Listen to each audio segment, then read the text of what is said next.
podcast is intended for mature audiences. The views and opinions expressed are those of the panelists and do not reflect in any way those of the podcast partners, sponsors, or affiliates. Enjoy. Hi, this is Michael Buffer, and you're listening to the Voice of the People. Let's get ready for Boxing Voice. Hey, Daddy, this is Dollar Beat. BoxingVoice.com. No matter what nobody say, man. Spirit, can't nobody fuck with me, man. You know, I can't be fucked with, you know. Dollar D Beyonce Productions. Whether you pay to see me win, or you pay to see me lose, you're gonna pay. Fuck it, the kids still gotta eat. I don't have to watch, you know, any footage of a fighter. I mean, because I'm Floyd Mayweather, everybody gotta watch me. I knew eventually I was gonna have to fight Oscar. I feel like he was straight up and down, no special effects. BoxingVoice.com. How can Canelo have the biggest deal? Your deal is for $300 million, and I made $350 million just in one fight. And you're fighting on an app. BoxingVoice.com. I'm a king, okay? I eat a feast. Every time I eat a feast. And when I get up from the table, I don't give a fuck who get the leftovers. At the end of the day, follow my green print. Dollar D Beyonce Productions. BoxingVoice.com. Ain't no other sight in the game to see the boxing voice.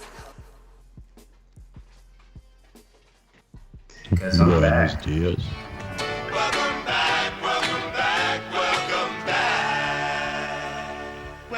back. Yo, what up, baby? We back. Good morning, TBV. Damn. We even got Alexander Lioness in the building. Shout out to Toronto, Canada. Yo, they say, yo, why you only say Canada? Tell them say where you from. Don't nobody say, yo, I'm from America. They say I'm from New York City. I'm from where you from, Doomy? From Jersey, Elizabeth. Dirty Jersey. Dirty Jersey. Yo, Dang, where you Eastwood. from? Where you from, Toronto, man? I'm from Toronto. That's the city. Oh, yeah, but they want you to say it more. I can't just introduce you as and from Canada. They don't like that. They don't like that, yo. They hit me Yeah, up. so they say we from Toronto, Canada. We good to go. Toronto. What's that Yo, mic is I that- see over there? What's that mic I see over there praying, man? Oh, he stepped up the mic game. He said, yo, I'm in the building with the new mic. What's going happening, on? champs? Yeah, Look, no wonder you he sound better. so Barry White right now and shit. What's happening, champs? Baritone. Yo, it's You guys always are good crazy. to be back, man. It's always good to be back. Damn, call Doomy hashtag step your game up. Bobby, uh-oh, he the only one without the mic. It's a wrap. They put the pressure on him. Oh, look at his face, y'all. I sound good. Nah, you do. I can't front. You sound good. So we're here to talk the pound for pound king, Terence Bud Crawford, and Andre Ward straight putting on a cape for him. But it is fight week, man, so, you know, it made sense to talk about Kell Brook and Terence Crawford. But just to add some spice, we got good old-fashioned Andre Ward just coming out and hooking it up for us, giving us a great little soundbite to debate. You know, I hear a lot of people down on the Brook fight. What's the other best fight that can be made for Terence Crawford that's not a PBC welterweight, a contender over at PBC or one of the champions? This is the best fight that Terence Crawford. I mean, but why can't he fight somebody on PBC? I don't get that. Like, why he not sending them offers? I don't get that. Negotiate with Thurman if he wanted too much. You see, so they cutting themselves off. Like, yo, why isn't this a good fight if we ain't fighting none of them dudes? Like, this is a good dude outside of them dudes. And it's like, yo, he ain't fought at welterweight in a long time. But that's neither here nor there, man. It's neither here nor there. I just see the Superman cape, but let me finish this up. Could make if Kell Brook was good enough for Golovkin to face and go up two-way class. Hold up, y'all. Let's just look up Gennadi's career. When did Kell Brook do that? Because I swear, see, for the casuals that's listening to this on ESPN, because this is where this aired, you know, oh, well, wow, that middleweight for him? You know, context is king, man. Context, even though content too. Context is king. And Kell Brook fought Gennady Golovkin in 2016. That's 4 years ago. He was good enough for Gennady. You know who else was good enough 4 years? Fuck. Floyd was in the game 4 years ago. How many people was in the game 4 years ago? Like, come on, man. Let's stop acting like 48 months isn't a long time. You know, I love the way that, you know, the cape is flapping in the wind. Classes. He's good enough for Terence Crawford to face at this point in his career. And I understand people feel like there's slippage with Kell Brook and he's not the same time. Well, he's definitely not the same. And by that, I mean, not a 147 pounder. Like, he hasn't been at 47 in 36 months or more. Like, I don't know. As far as slippage, look, he went up to 54. He didn't fight the biggest names, but at least he won. You know, he didn't look too bad. He looked decent, you know. So, and some of those weights, I think he made like 150 something. So, lower than the 54 average. So, look. 152. Yeah, there you go. So, you know, what Kell Brook brings to the table, it's in that gray area. Did he make the weight? Can he make the weight? Is he, you know, what did he sacrifice to make the weight? You never underestimate an old dog like Kell Brook who's fighting for his boxing future. You never underestimate an old dog. Way to sell him, Ward. Way to sell him. You know, he's like, hey, this is a vet, man. Like, come on, man. So just any veteran is gonna upset Terence Crawford. Dangerous. Crawford has all the pressure on him where he doesn't have to look good. He doesn't just have to win, he has to look good doing it, and he has to confirm and reaffirm why he's atop the pound for pound. Very true. You know, now, and that's the only credit I'll give Ward is that Crawford does have to look good. He does have to affirm and reaffirm that he's the top, because if you're the guy that everyone is saying you are, you cut through Kell Brook like a hot knife through butter, because he hasn't been at welterweight in 3 years. The purists, we know that. So we're expecting that. Now, can we give you credit if Kell Brook had the fight of his life? If he looked great? You know, if he didn't kill himself, if somehow he took this whole time off to make the weight, and yeah, we'll still give you the credit. But skill-wise, he should be dogging him, especially when I seen a clip of him saying how Earl was losing the fight until whatever happened. Did you see that? Anybody see that? That was hilarious a little bit. Nah, no? I didn't get a whiff of that. But What it do you mean by reminds that? me. It reminds me of the people that used to say that Errol was down up until the 6th round or some weirdness like that. But yeah, man.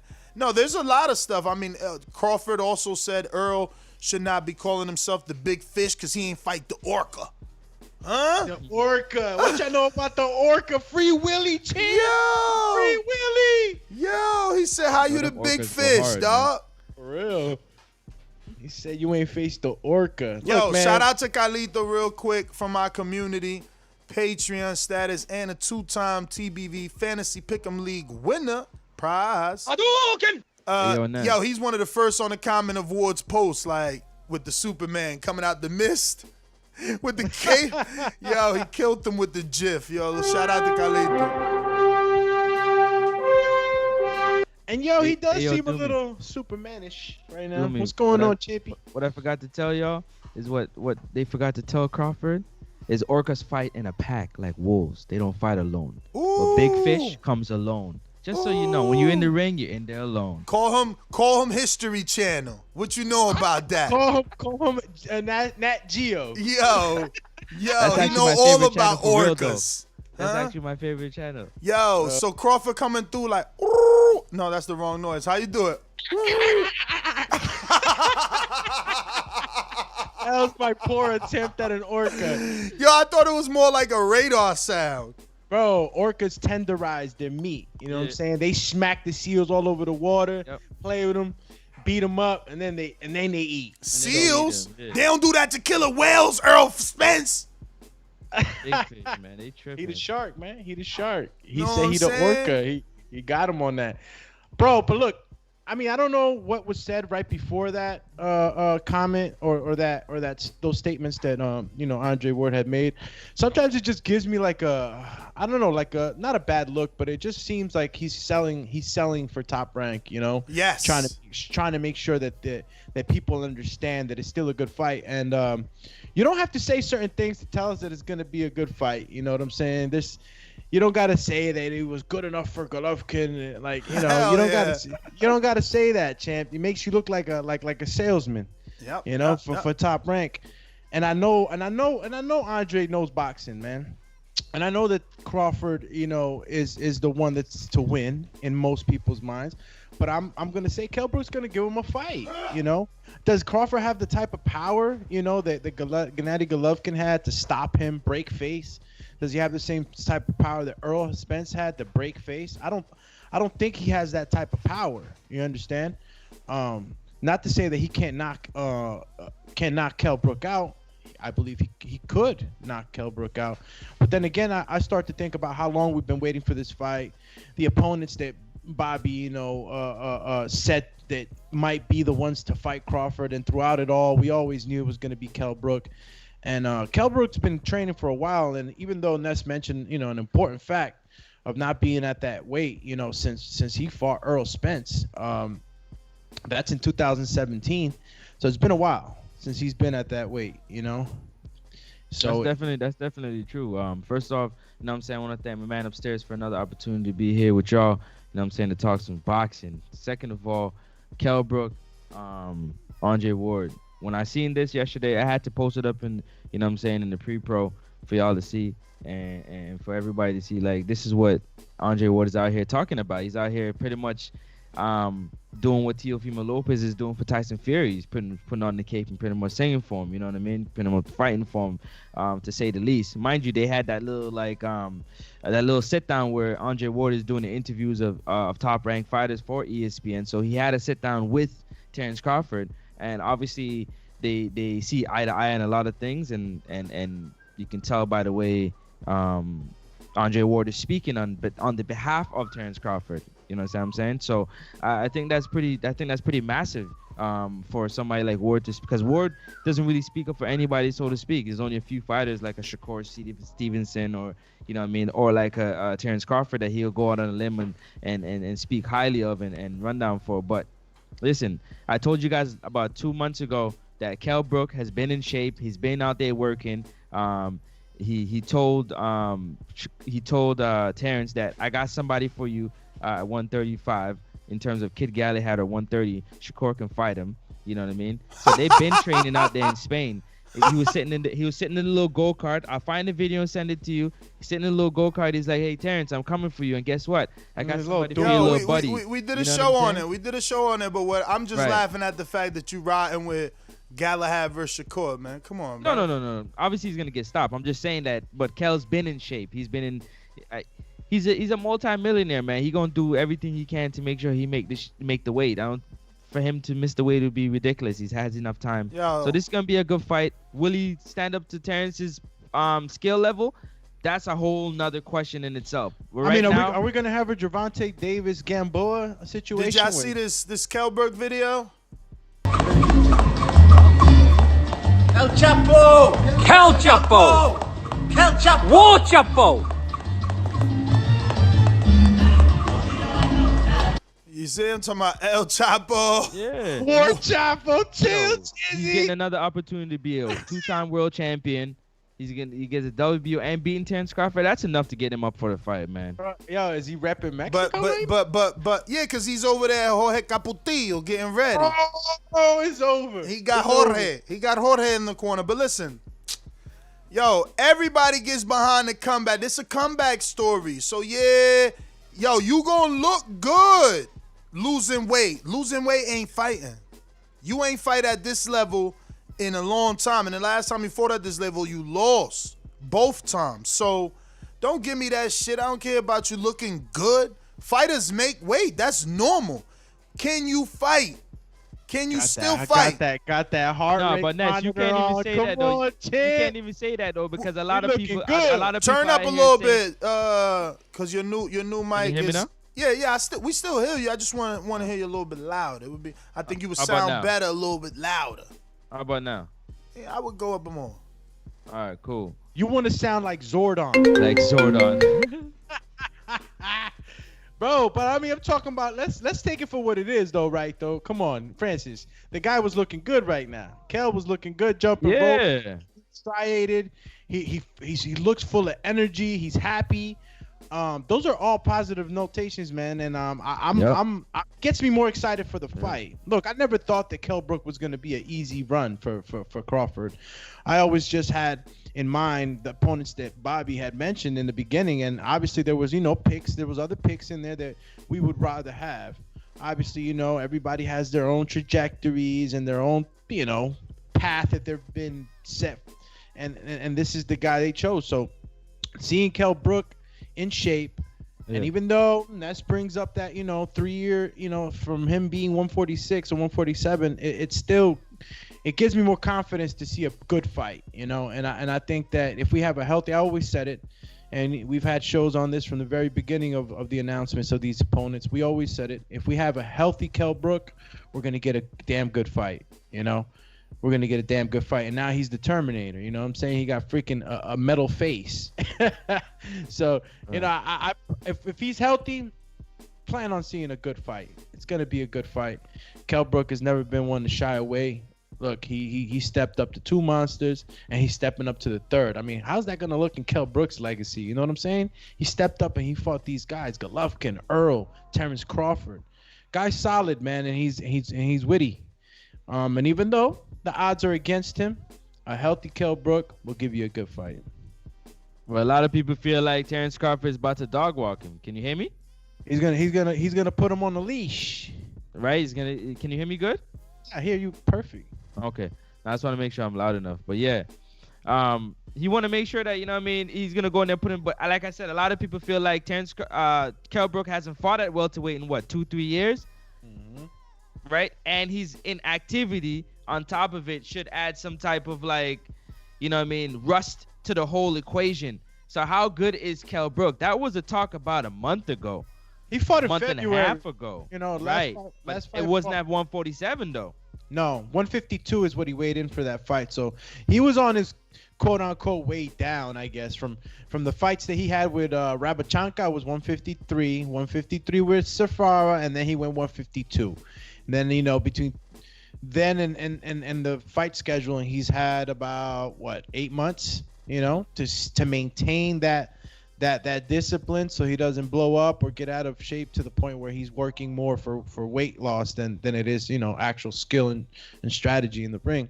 Right. I think it gave him enough time, if he was disciplined, to stay, and it looks like he stayed disciplined, for him to be able to make that 146. Now, I don't know how much that kills you to maintain that weight. I don't know how much pains and an uncomfortability that he had to go for that span of 9 months or whatnot, or what it is, in order for him to maintain that weight at 152 at least, or not to balloon up. So it's going to be a question of how he maintained himself in order for him to make that weight. If it was something where he stayed disciplined, I believe that the body will hold up. If it was something where he just kind of let himself go after the Rafa fight, and after the DeLuca fight, and he just kind of just let himself go and put on too much weight, and then he had to do those hard cuts, that's going to affect you. So it's a matter of discipline, man, and how disciplined he stayed from that DeLuca fight till now, in order for him to be able to make that weight in a healthy way, in a way where we're going to not see a dehydrated, eyes. Yeah, that's why. And that's why I talked about the training camp they have over there in Sheffield. Whatever training that they do, they go to a university and they do scientific training to make sure. Now, he might have did that for a little bit, and then now, but knowing that he knows how to deal with his body, he should have been able to be on weight and ready to go. And then going over to Capetillo's gym now is going to give him another level of just, putting onto the strategy to try to beat knock it off, man. This guy's Andre Jr. Ward right here. He's Andre Ward Jr., man. Listen, first of all, because he's at Capotillo means nothing. Remember that Capotillo is like a hub for Top Rank, right? Like, not that I don't love Capotillo. You didn't even hear what I said before, though. Bro, but you saying he's over there, Capotillo, getting next level, getting on I mean, listen, if the gym was Goosen's gym, you know what I'm saying? They would freaking be using him. Like, get out of here, next level. I'm saying, though, yo, Capotillo, you know the coach knows his stuff. I'm not saying that he don't. Stop making it about Capotillo.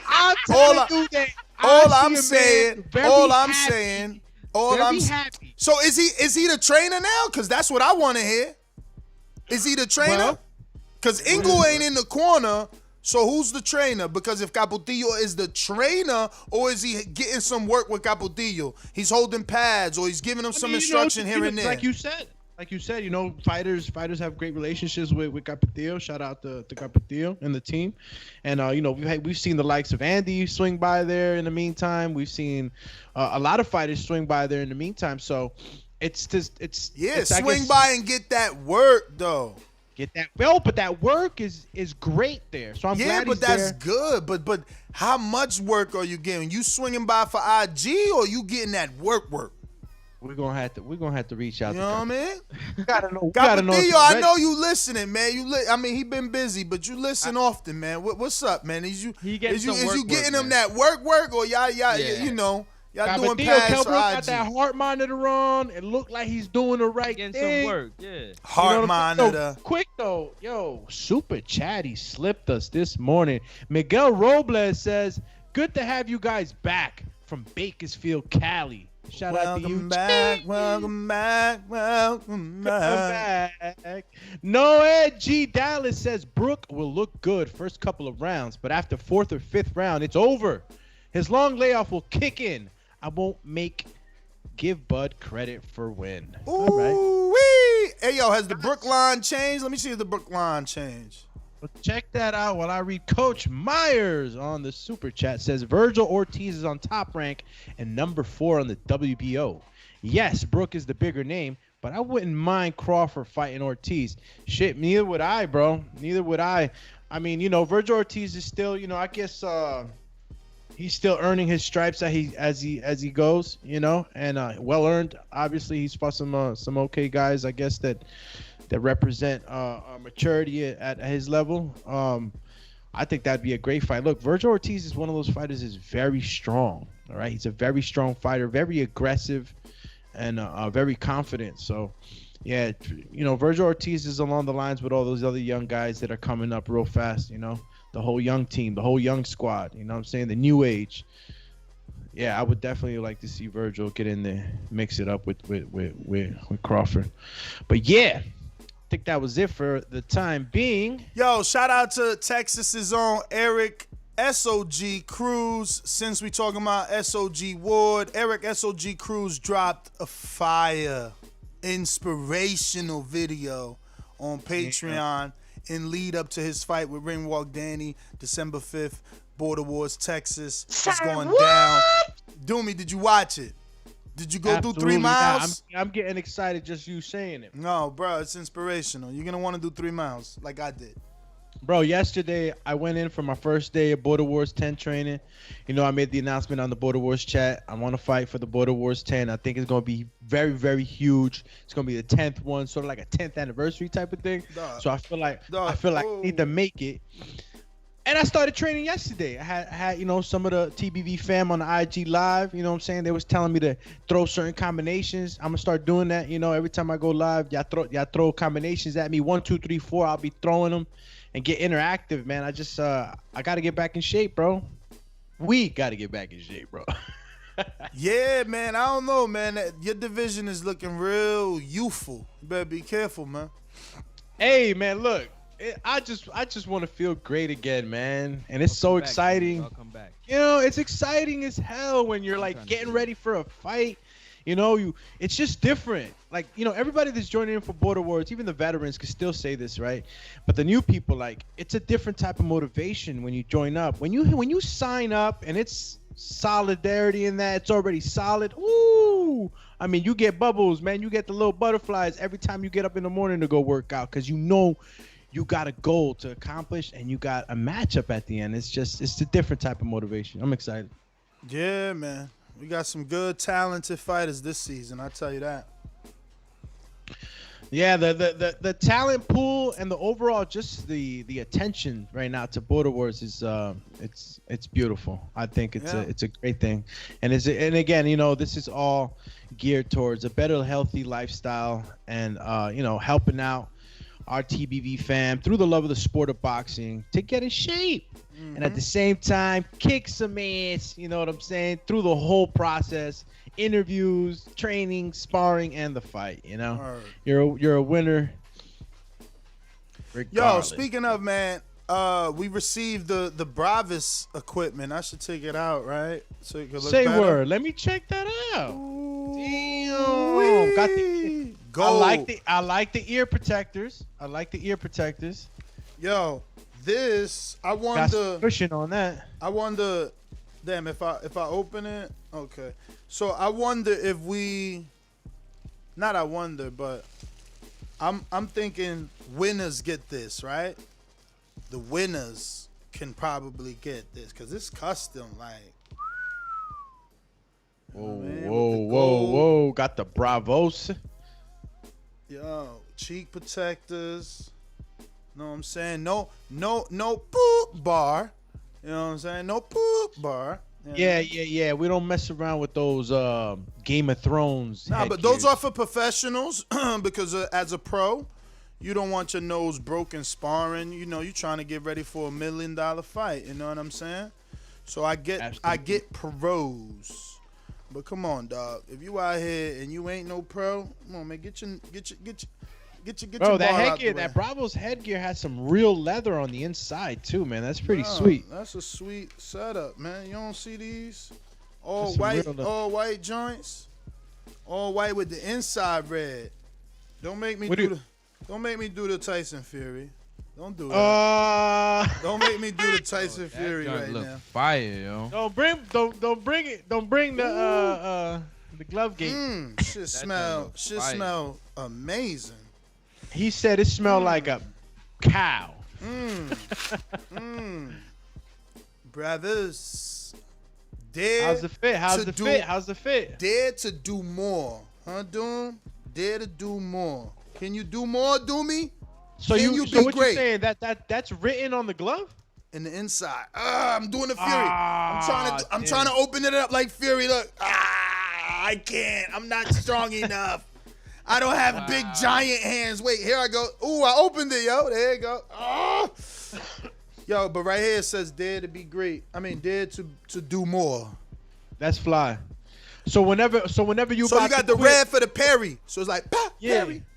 You know what I'm saying? When you in that corner tie, you just flip those gloves over and just look at them. Dare to do more. This is the alpha line. Okay. You know what I'm saying? Alpha? If you want to be an alpha, get your Bravos, son. Bravos. Yo, I guess the tagline is like Bravos. Yo, Bravo Good job. was one of the cities in Games of Thrones where old girl went to go visit the faceless god and shit. Bravos, remember that shit? No. No? All right. No. Just try to throw a little GOT in there. But Game of Thrones. The gloves, I was at Ness's crib and I got a chance to look at them and stuff. I mean, they look high quality, good fitting gloves. So shout out to Bravos, definitely for sponsoring and becoming a part of the TBV fam here. Yeah, shout out to Xavier Miller as well, Dylan White's trainer, man, for believing in us, man, and hooking us up with this company. Because now, one of our lucky winners will take these puppies home, and then you got some official fight gear. Then you can buy your next outfit based around these brand new jumpies right here. Bravos too. Do we have their IG? Do they have an IG that we're at Bravos? At Bravos. So go check them out, man. You might see. I some reposted stuff that them you this like. morning. It's also on our Patreon. It's also on my personal Instagram and Facebook. So it's there. You guys can easily find it there if you follow me on any forms of social media. But final thoughts, guys, on Mr. Andre Ward's topic before we get to the callers. He's supposed to do this, man. He's supposed to do this. He's a top-ranked guy. He's a Terence Crawford Where guy. are you, bro? Where are you? Eating over there? What you got? What you got going on? They feeding this man. What they feeding you over there, bro? Yo, you off lockdown already or what? Yeah, I'm free. Oh, you I'm back? free. You back? I'm back. Yo. Yeah. Yo, But yeah. So he's Francis, he's supposed to do that, Francis? Huh? You say he's supposed to do that, right? Yeah, he's supposed to do that 'cause that's his guy. Yeah, but then not only is it his guy, but it's also his check, right? Like he's on ESPN now. He's being brought on another ESPN show to do his job, which is commentate. So I get him, man. Now, I get him. Not to cut you though, he did go a little far. Like did. not as far as Tio did with the B word with Wilder, but he went a little far jumping off the roof. You know, he cleaned it up too, right? That he made, right? Well, he jumped off the roof. I know Tio cleaned it up though, right? He jumped. Nobody want to hear that. He jumped off the roof because, like, he had no reason to even say. Like, I hear a lot of people down on. Like, first of all, if you want to sell the fight, don't tell your casual listeners and viewers that the people are down on Kell Brook. If you want to big up Kell Brook, you don't tell them what the general consensus believes. You know what I'm saying? So he slipped up right there. So, he was trying to cat for the fight, but in actuality, he told the truth to the casual fan by saying, oh, the people ain't really good or, they don't happy with Kell Brook, but. So, look, we'll see, man. We'll see, did it work or did it backfire? It's not like he wasn't saying anything that was, like, truthful, right? I mean, look, if... He That just sounded like a What you mean? salesman, Wait. What you mean he wasn't saying anything that wasn't true? So you saying it is true that Kell Brook is as good as he was when he fought Gennady? Or he said his exact words is, if he was good enough for Gennady, well, then he's good enough for Terence Crawford. I think he meant what he tried to mean by that was like, all right, if he's taking on if Kell Brook took on a guy like Golovkin, who's a middleweight, and is a killer and all that other stuff, and he was durable enough. This is my opinion, obviously. Durable enough to take on a guy like Golovkin. Like, why are you counting him as a guy that's a weakling or a guy that's not going to be good enough for Crawford? Like, he was good enough to take on a guy like Golovkin, went up in weight. So it's like he was trying to make a comparison. Well, and even though you know what he sounds like? You know he what didn't sounds do like? that, sounds though. like He a said Terence the Crawford- opposite. The Terence Crawford fans who be out there saying, yo, why you guys complaining about Bud's resume? He's pretty much saying, like, come on. He's almost frustrated in his tone and the way he's bringing across the message. Like, come on, guys. Why are you guys talking about Kell Brook? Like, if he's good enough to fight a Golovkin, like, why can't Terence fight him? Blah, blah, blah. Like, come on. Like, you went a little too far, man. But you went outside of your journalistic duty. He should have just kept it in context and been like, yo, 4 years ago. And then that would have been cool. Like, he was good enough for Gennady 4 years ago, yeah, when he was undefeated. Yeah, before he was a broken man. And I mean literally, he had a broken must face. break you. This is what I mean. You guys. But we don't want that.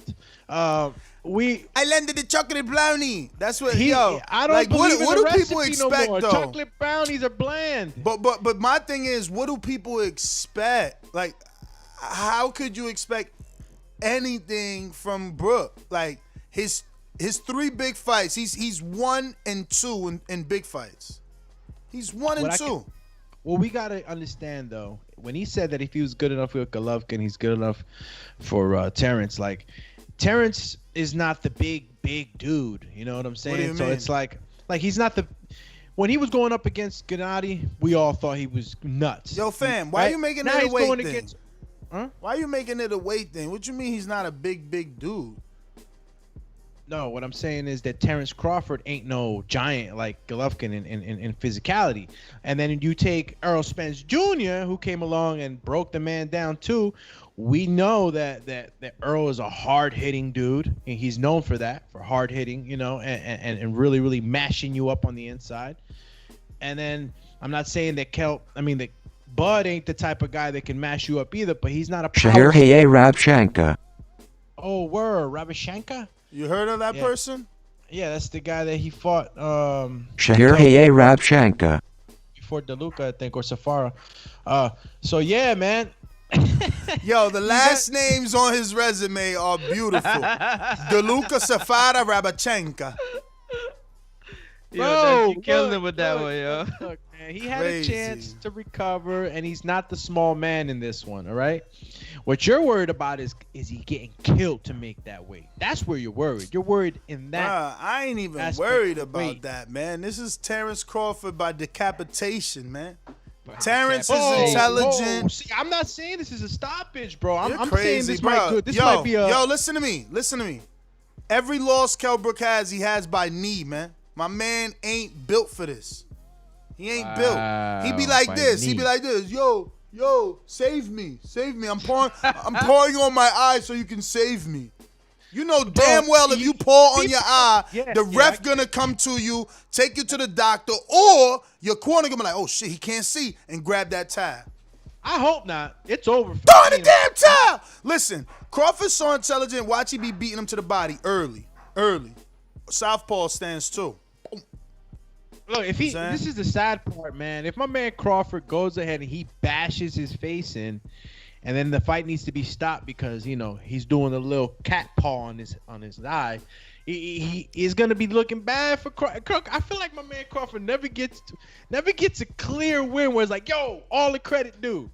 If he bashes this guy's face and it breaks the 6th round, champ, are we going to water down my man's win? Champ, I mean, we could only rate you for the level of fighter you fighting.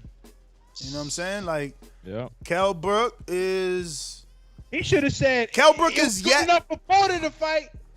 Kell Brook is yet to show us his second prime. You know what I'm saying? Because Collazo has had numerous careers. Amir Khan has had numerous careers. Danny Garcia's had numerous careers within one. So Kell Brook is yet to show us his second version of him. He got that second win. And Rosado, how many versions of Rosado have we seen? My man can reinvent and get back in a big fight. Shout out to Gabe Rosado, Philadelphia Zone. He was one of my first ever interviews almost 10 years ago. And, here on this show.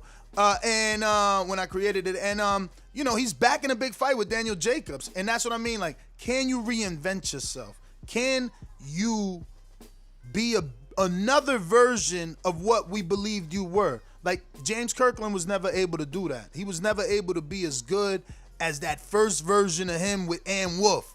We always wanted that, and every time he comes back, we get behind the James Kirkland story because we want that first version of him when he was with Ann Wolf. I get it. You know what I mean? But can Kell Brook do that? I'm not here to knock his story and his attempt at it, because if he can do it, he becomes, a great. But he hasn't proved it, and the last couple of fighters that he fought doesn't indicate that he's about to somehow turn it around with Terence Bud Crawford. Like, yeah, that's a tall task. Tall task, man. Like, shit. If this was like undefeated Castillo Clayton right off of the Lipinets win, I'm like, damn. And then he beats him. It's like, oh shit, he's back. But you telling me you trying to come back versus the top. Man, chill. Man, he just feels. I mean, look. Not only is it a money grab, but he feels like that's where he belongs. He doesn't feel like he has to go in the back of the line and maybe fight this guy. Of course not, because his name, because his name pushes him ahead of the line. But he definitely belongs in the back of the line. Damn. But anyway, we got some super chats. You stopped that, Miguel Robles. The next one is from Noel G in Dallas, who says, Brooke. I got that one already. What about Coach Myers? Got that one. We're going to Mr. J. Duke 40. Says, y'all touch on ESPN Crawford Relentless episode? Nah, Champy. I might have to check that out. How about you guys? Nah, I was house hunting. Oh, yeah. My boy was out there hunting. I'm trying to check it out. Send me a link, Mr. J. Duke. Call him the hunter, but on the Jarrett return, Lloyd is back. Shout out to Jarrett. Where you been at? What's up with my man Jarrett, man? Yo, hold up. Let him reload, bro. He coming. All right. Jarrett Lloyd on the super chat says, the bum lord don't hit hard enough to slow Brook down. The trash wizard gets parked, and I'll be here to collect the tears. You're crazy, Jarrett. Hell no. Yo, first of all, listen. It's gonna be one day where everyone respects Crawford, man. Everyone. I know that his fans don't care. They're like, oh, we don't care if you know, but whatever. I'm talking about everyone. But you got to understand that he's on a 1, 2, 3, 4, 5, 6, 7 fight knockout streak. And I don't think it's gonna be any different with Kell Brook. Body shots. You know how strong After the 6th round. Actually, let me check my app, man. Where the money at, bro? Where the money at? Where the money at? Hey, where the money While at? you handle that, 2 more super chatties that came in. Candy Slim 501 says, I'd pick Kell over Danny, Sean, and Ugas now. All right. That's what you say, but that's also because Kell ain't fighting at welterweight. He's only taking a big fight that y'all gonna say it's okay when he lost. Oh, he's supposed to lose it. He did good. He'll beat Ugas. Him and Ugas will be a good fight. He did good losing to Crawford. Man, get out of here, man. Get out of here. Ken Stone says, hotel and flight booked for Dallas. Let's go. December 5th. Ow! Damn, he going to the big fish fight. Wolfpack. Yo, is this Noé? G in Dallas on a return. Brook will definitely give it a try, but this is just a retirement check for him. Brook's wife approved this. I'm about to jump on this As soon shit. as he feels eye pain, he quitting. I'm jumping on this right now. This a free tip. This a free tip right here, man. Matter of fact, ain't giving y'all shit for free, man. Friday, beating the odds with TBV. Look at this shit right here, yo. I'm gonna just send you this right here, bro. Oh my God. What's the odds? This is crazy. I hit on my ticket this weekend too, by the way. Ooh. I wasn't here, man. Feel me? I wasn't here, man. I wasn't here. Damn, I'm putting in the wrong chat. You know Francis the Praying Mantis with his he stayed betting, man. Super tickets. How much you made this week? Damn, bro. You better not made as much as you made last week. Yeah, out here doing the KO tickets. The KO ticket. That's the one that actually hit too. What you made? Let me hear. Huh? Oh, I just made a quick 50. Oh, all right. Nah, that last ticket, man, that was a big one. That was a big ticket. So I'm like, whoa. Yo, shout out to Shin C on the super chat. He says, Kell in the crunk with Tyson Fury peoples. There's a rematch clause when Bob said he doesn't do them. No rehydration, no drug testing. Kell in 10. Ooh, yo, you know this could be as good as dead. Remember that I said that Kell Brook hasn't shown his second version of him, right? So this could be his Diego Chavez moment, right? Where he looks, I'm gonna say Diego with a mix of Cotto, right? And what I mean by that is when Pacquiao fought Cotto, he drained him to 144.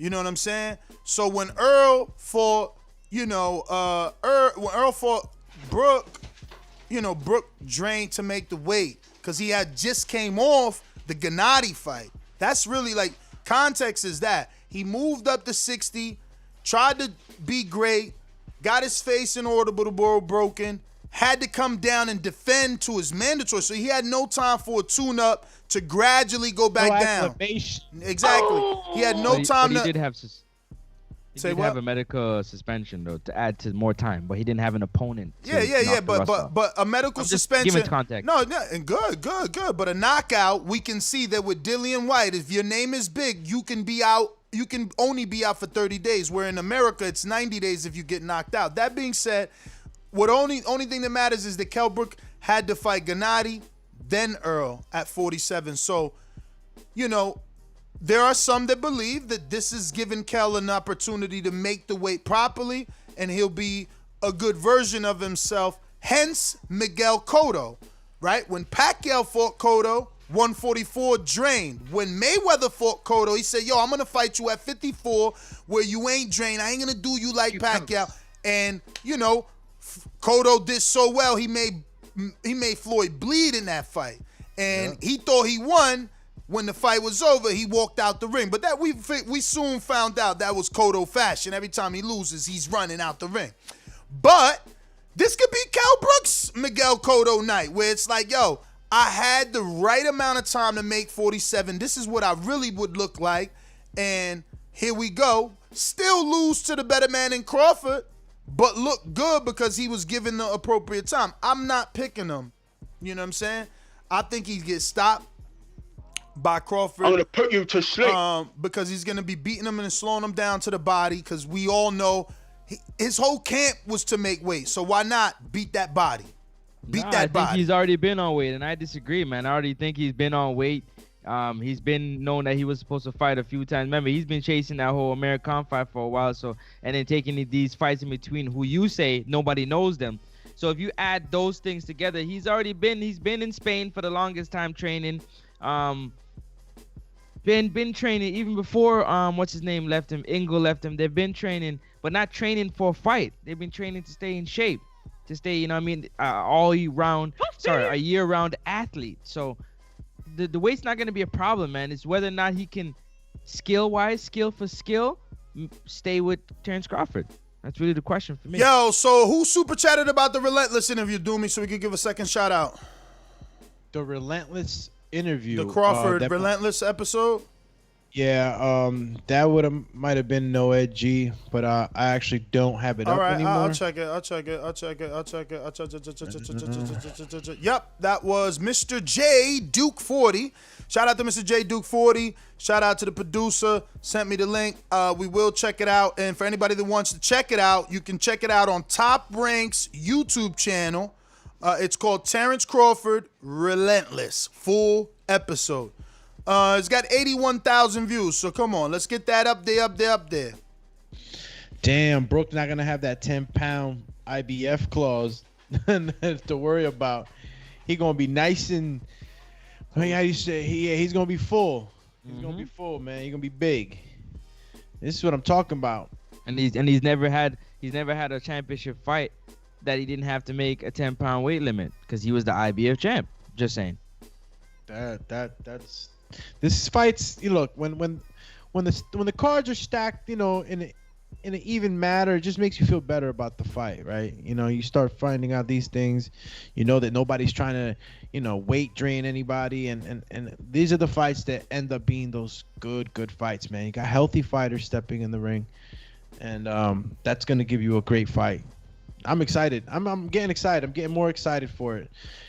Get more excited. Yo, what's up with the Tyson? This is off topic, but Tyson versus Roy. I'm not getting no type of like I don't see it anywhere. But anyway. And even with Kell Brook and Crawford, I'm not getting enough. Maybe I don't see enough TV. I don't know. But I don't see it being pushed as much as it should. They're starting to push it a little bit now on ESPN, but it's nothing it's not. They should have been doing that for the last 2 weeks, but this week they've been putting a lot of. If you watch a lot of the sports channels on ESPN, they've been steadily bringing up the Terence Crawford fight against Kell Brook. Oh. Well, yeah, man. What are we gonna do? We're gonna cry about it? Say, hey, man, Kell Brook's a broken man. He's no good. Nah, man. Look, let's get excited about it. You seen the little clip the Ness just played? He's jumping rope. Triple skipping on one jump, you know what I'm saying? Got the heart monitor on his chest, looks striated, looks in shape. He's happy. He's in a good gym right now, so this is gonna be a good fight. Thus far, from just the eye looking at the fighter. I haven't seen Crawford as of late, but I'm gonna check out that ESPN. He's looking shredded. He's shredded. He ready to go. Boy's always in shape, man. Always in shape. Yeah, genetics is crazy. I really, for some reason, I expect Crawford to be stronger in this fight than Terence. I mean, excuse me, not Terence. Look at me. And then Kell Brook. I feel like Terence has been doing the right things. He's a disciplined man. He doesn't go out of a whack, during the times that he's not fighting. And I expect a very strong Crawford, man. I think Crawford's looking to make definitely make some noise with this win. So, whether or not he can stop him, I do not know. Crawford's one of those guys that, he doesn't have the knockout power, but if he clips you with one good shot, he's a good finisher. He knows, he has good killer instinct. He's a hunter.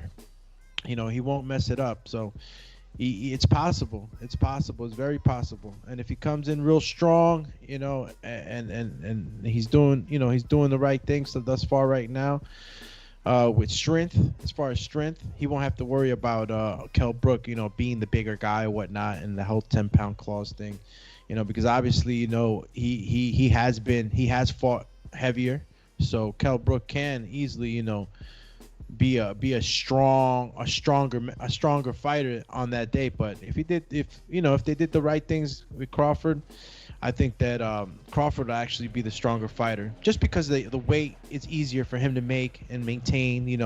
His lifestyle just maintains that discipline, so that he doesn't have to worry about cutting weight all the time. So yeah, man, it's looking like a good fight, and that struggle won't be there. That struggle won't be there. That's what the concern has always been. You know what I mean? Can his body hold up to making 147? Of course, man.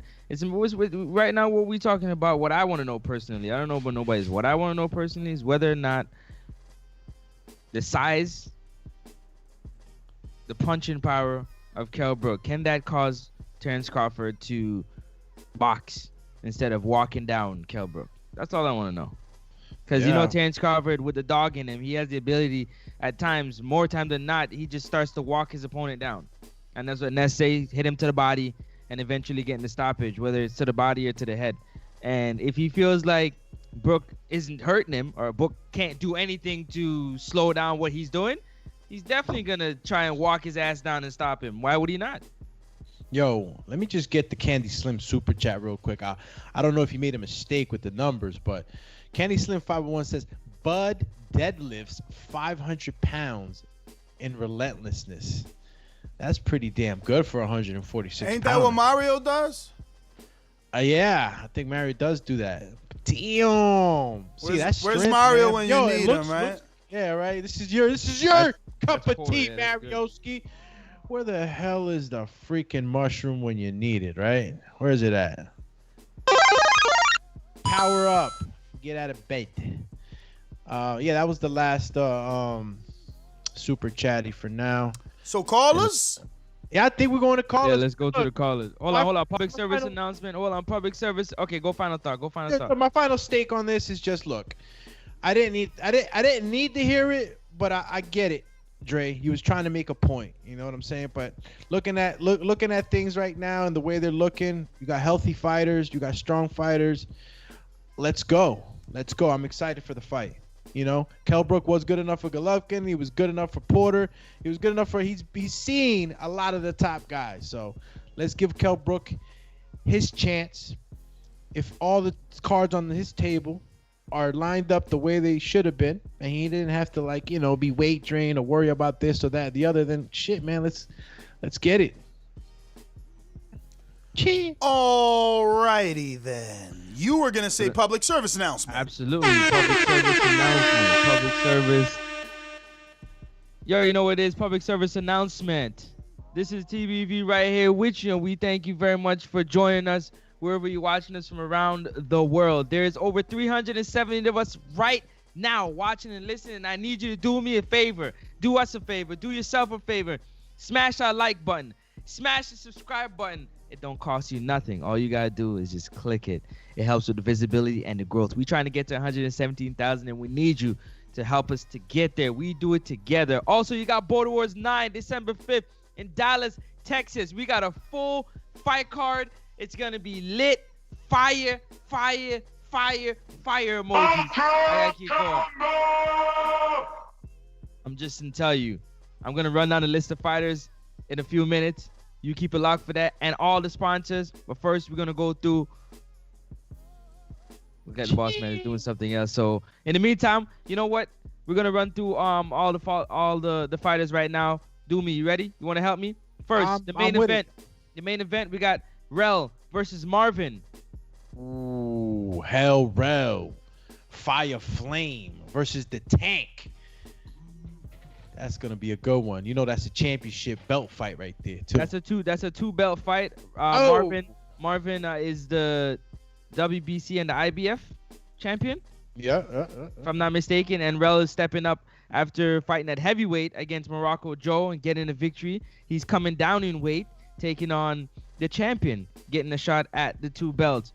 Also, you got on the co-main event, you got For Sure Fire D versus Elias. The Lioness. That's our very own Alex's cousin. He's gonna be coming off his loss to Mitty in his last fight. He's looking to get a win. No, he's training He's training. He was training last night. Yo, shout out to Team Explosivo. You know what I'm saying? They're doing the training right now for Cuddy. You know, my man Carlos over there, man. Shout out to you, champ. Chee! For sure, Fire is coming off a win against Sean the Mission Impossible Jones. So that's going to be a good fight. And you got our very own Mario Money May Mungia is going to be taking on Amin, the king of X's from Jersey. Jersey. So that fight is going to be fire. We also got Machine Gun out of Texas taking on Chris Vega. Ooh. Both fighters looking to get into the win column.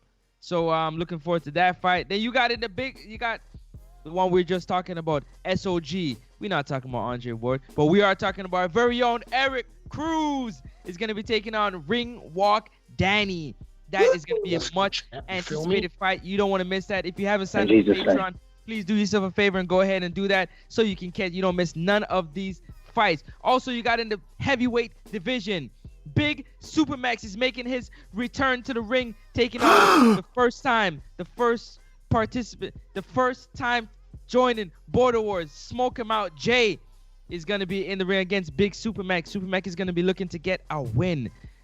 Whew, that one is going to be a big one. The big boy is going to be going at it. Two big boys throwing leather and that weight around. You got Ant versus Ambrose. That fight is going to be amazing. Both athletic. They're going to be throwing a lot of leather, and you're not going to want to miss that one. Also, you got Sean Mission Impossible Jones coming off a loss to For Sure Fire D. He's going to be taking on Catch the Dad. That one. Yo, bruh. Huh? That is a sleeper fight. Holy shit. Sean is in for a fight. For real. My man got an awkward style. He switches from orthodox to southpaw. He crouches down a lot, man. Those right hands are looping. I don't know, bro. And he got popped, man. We just dropped some sparring footage of him versus Marvin and him versus Cruz. I mean, they're as good as dead. That is a sleeper fight, man. Catch the Dad looks like a dad with the stomach, but I don't know, man. You can't touch me. You're not man enough. Sean better be ready. No. Next time we need your help with this one. Karma Surge, he's gonna be taking on Antonio Garcia. First time he's fighting, and Karma Surge is gonna be the first time he fights with us. So we've been trying to get him on the card for some time. Antonio, kind of a Tyson Fury-like story. He was going through depression. He was listening to the show. He got back on the right track, and he's ready to get in the ring and give it a crack, man. So, Antonio, we looking forward for his debut. And he submitted some sparring, but, the quality isn't like to post. But it's going to be a good fight. Cool. And the last fight we got on the card for right now is Donnell is going to be taking on Corey. That fight is supposed to be fire. Finally, we got Donnell a fight at 140. That's going to be fire. Also, we can never forget, we're going to have a celebrity referee, professional referee, Steve Willis, in the building, repping every single one of these fights to make sure that the fighters are safe and we get the best possible results for these fights. So you're definitely not going to want to miss it. Also, we want to thank all our sponsors to help us make this very, very, very possible. We got Adrian Clark of Protect Yourself at All Times. He's going to be making sure our fighters of TBV, Border Wars 9 in Dallas, Texas, protect themselves with headgear, nut protector, and gloves. Sponsored by Everlast. Also, we got Big Rig Trucking Agency, Big Rig Insurance Trucking Agency. All the truckers out there, go ahead and check them out at Big Rig Trucking Agency. You got wirelessbudshop.com, wirelessbudshop.com. If you want to get your ears looking right, sounding right, go check out wirelessbudshop.com. We got Bravas. Ness just got the headgear and the gloves from Bravas.com. Shout out to Xavier Miller for making that connection. Can you hold it up for the people to see, Ness, please? Look at the gear. There it is right there. We got the gloves already in stock. Cool. We got Undisputed Boxing Gloves. Coach Shavir and the whole team over there. Thank you very much for being a part of Border Wars. and the TBV family. Also, we got Holt.boxing.gloves on IG. Holt.boxing.gloves is going to be one of our sponsors as well, coming out with some cool, sleek-looking equipment that you're going to want to get your hands on if you can get the chance to just go check them out at Holt.boxing.gloves on IG and tell them we sent you. Also, last but never least, El Camino Electrical. Thank you very much for always supporting TBV and Bordeaux. We appreciate you. And I'm out. Appreciate all of y'all. All of y'all.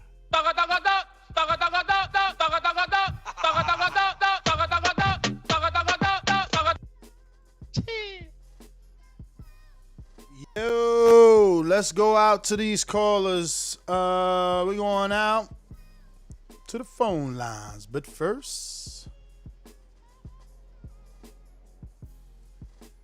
remember to rate us 5 stars on iTunes.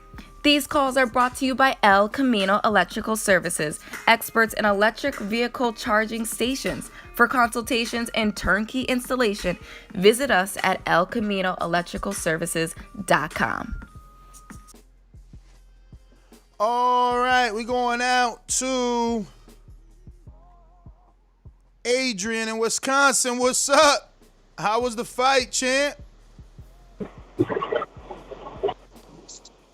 It was some good fights. It was some good fights. I ended up also coaching and being the corner of I'm not even gonna try to murder the dude's first name, but Enzo. He fought Rolly 4 or 5 fights.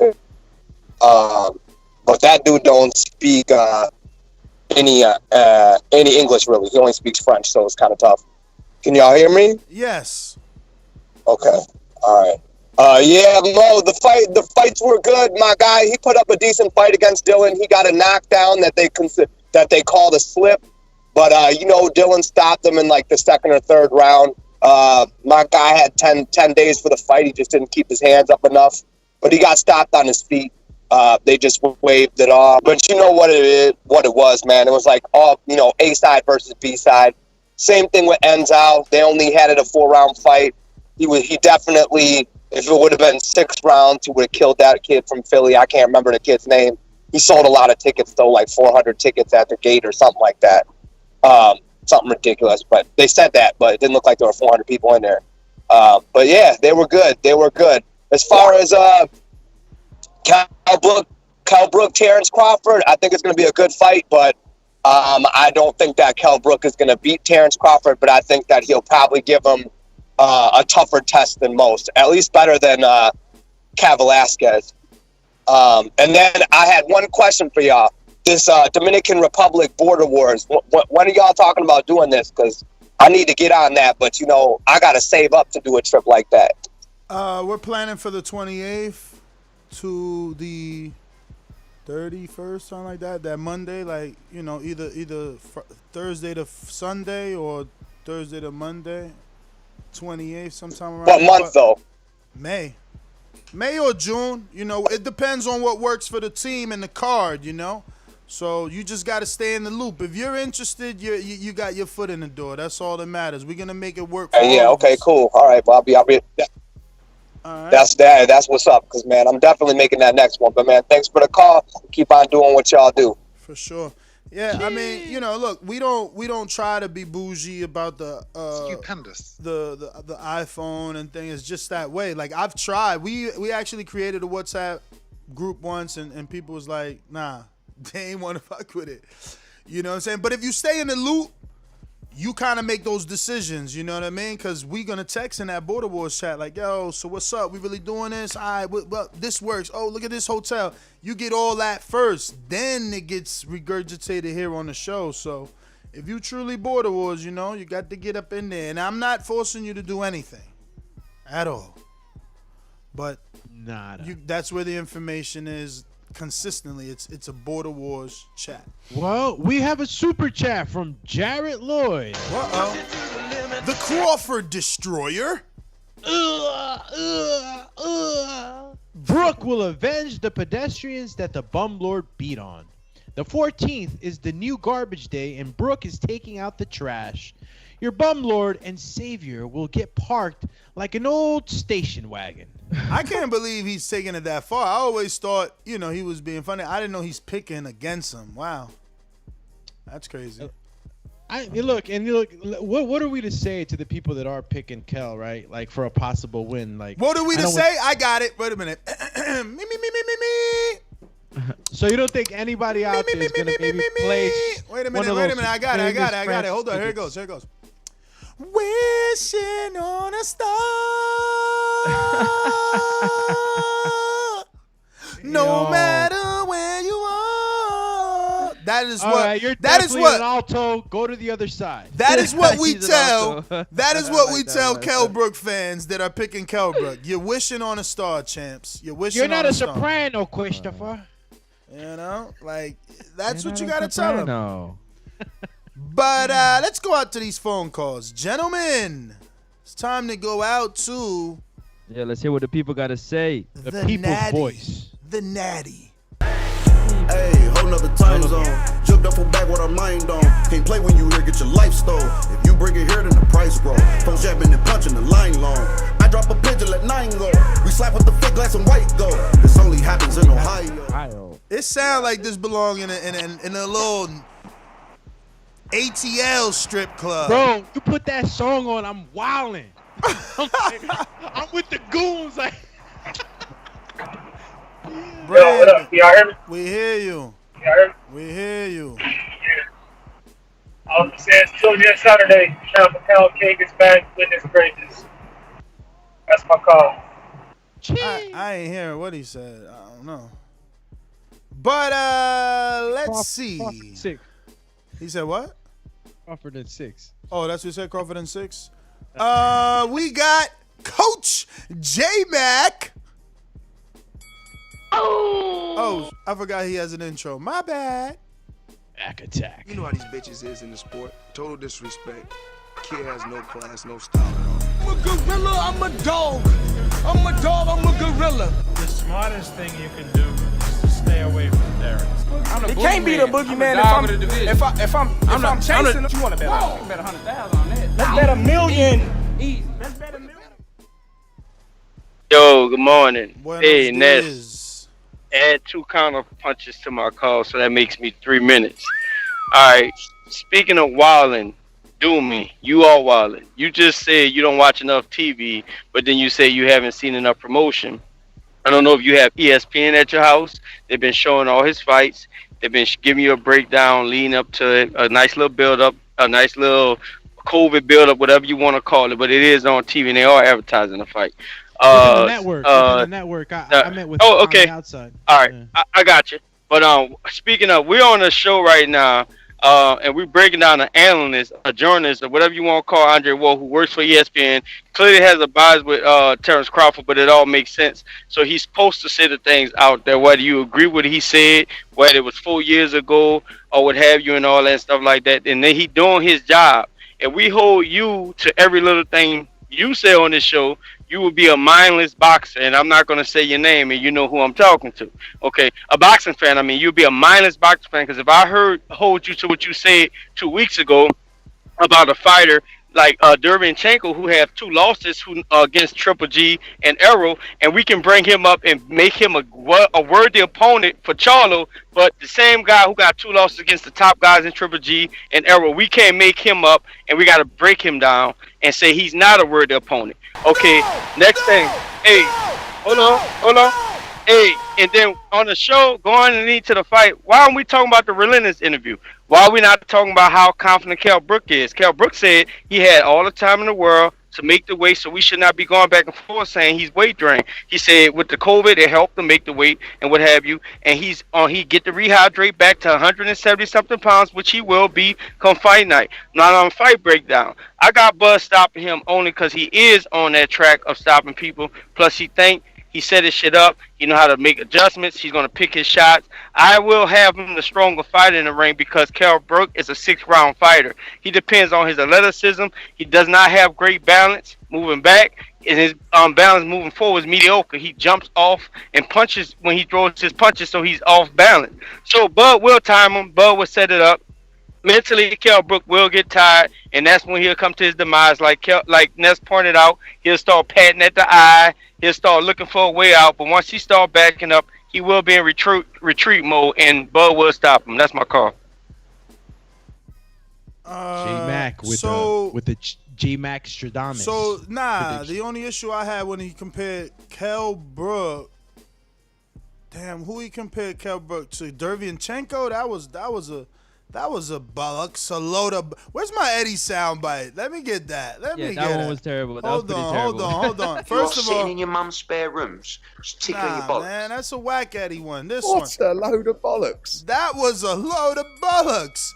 Listen, man. Dervianchenko was coming off of a loss where arguably the world, but forget the world, hardcore boxing fans, the people that matter, the purists, the people that matter, those people thought Dervianchenko beat Gennady Golovkin, who only Canelo has beaten.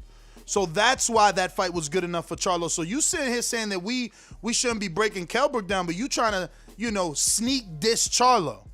That's what you're doing. Secondly, Kell Brook has never had a fight like that. He's never coming off of a loss where the world thought he beat. Maybe the world thought he did good because he landed an uppercut on Gennady. Then maybe they thought that he did good until Earl made him quit. But he never was coming off a fight where we thought he won, other than Sean Porter, which I said he's 1-2 in big fights. So chill. Go away. Go back to the docks where you belong. Yeah, man. Go back to the docks where you belong. Yo. Jared Lloyd. And here come my team. They coming at you. What Jared Lloyd said.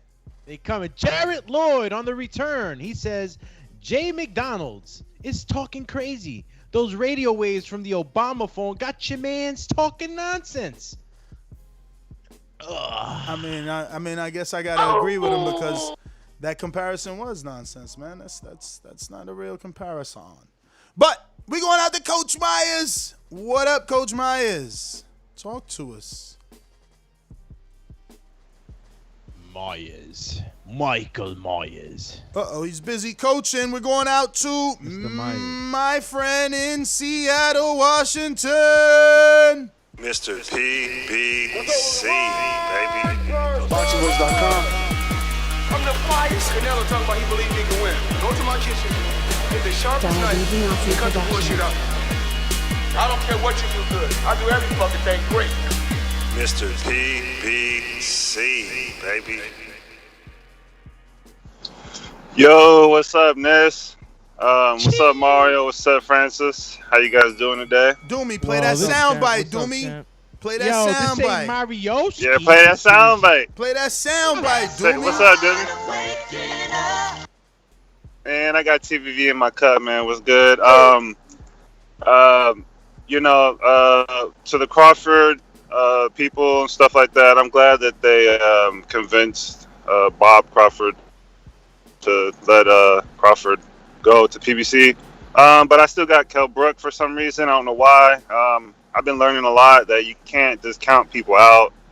There's some game dogs. Bro, you're a hater, man. I'm not a hater. Anybody picking Crawford and you're American, you're a hater. If you're a UK dude, you're a loyalist.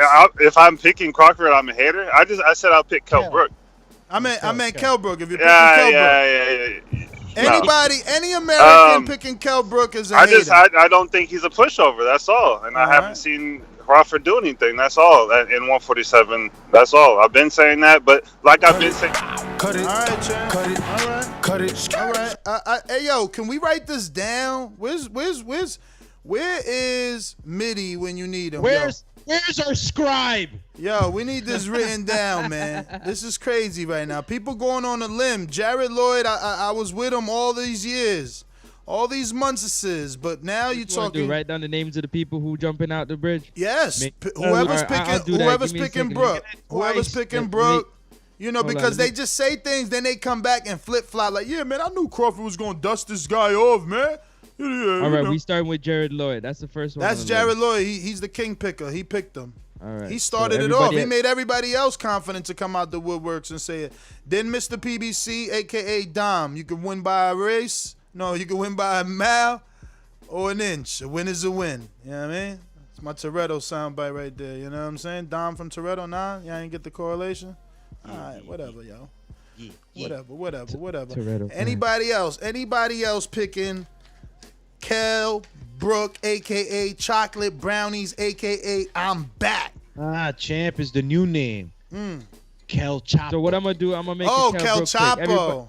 It's Kell Everybody Chapo picking now. Kell Brook. I'm gonna put them on the list. Who else going with Kell Chapo? Oh, Shin C on the super chat. He says change of plans.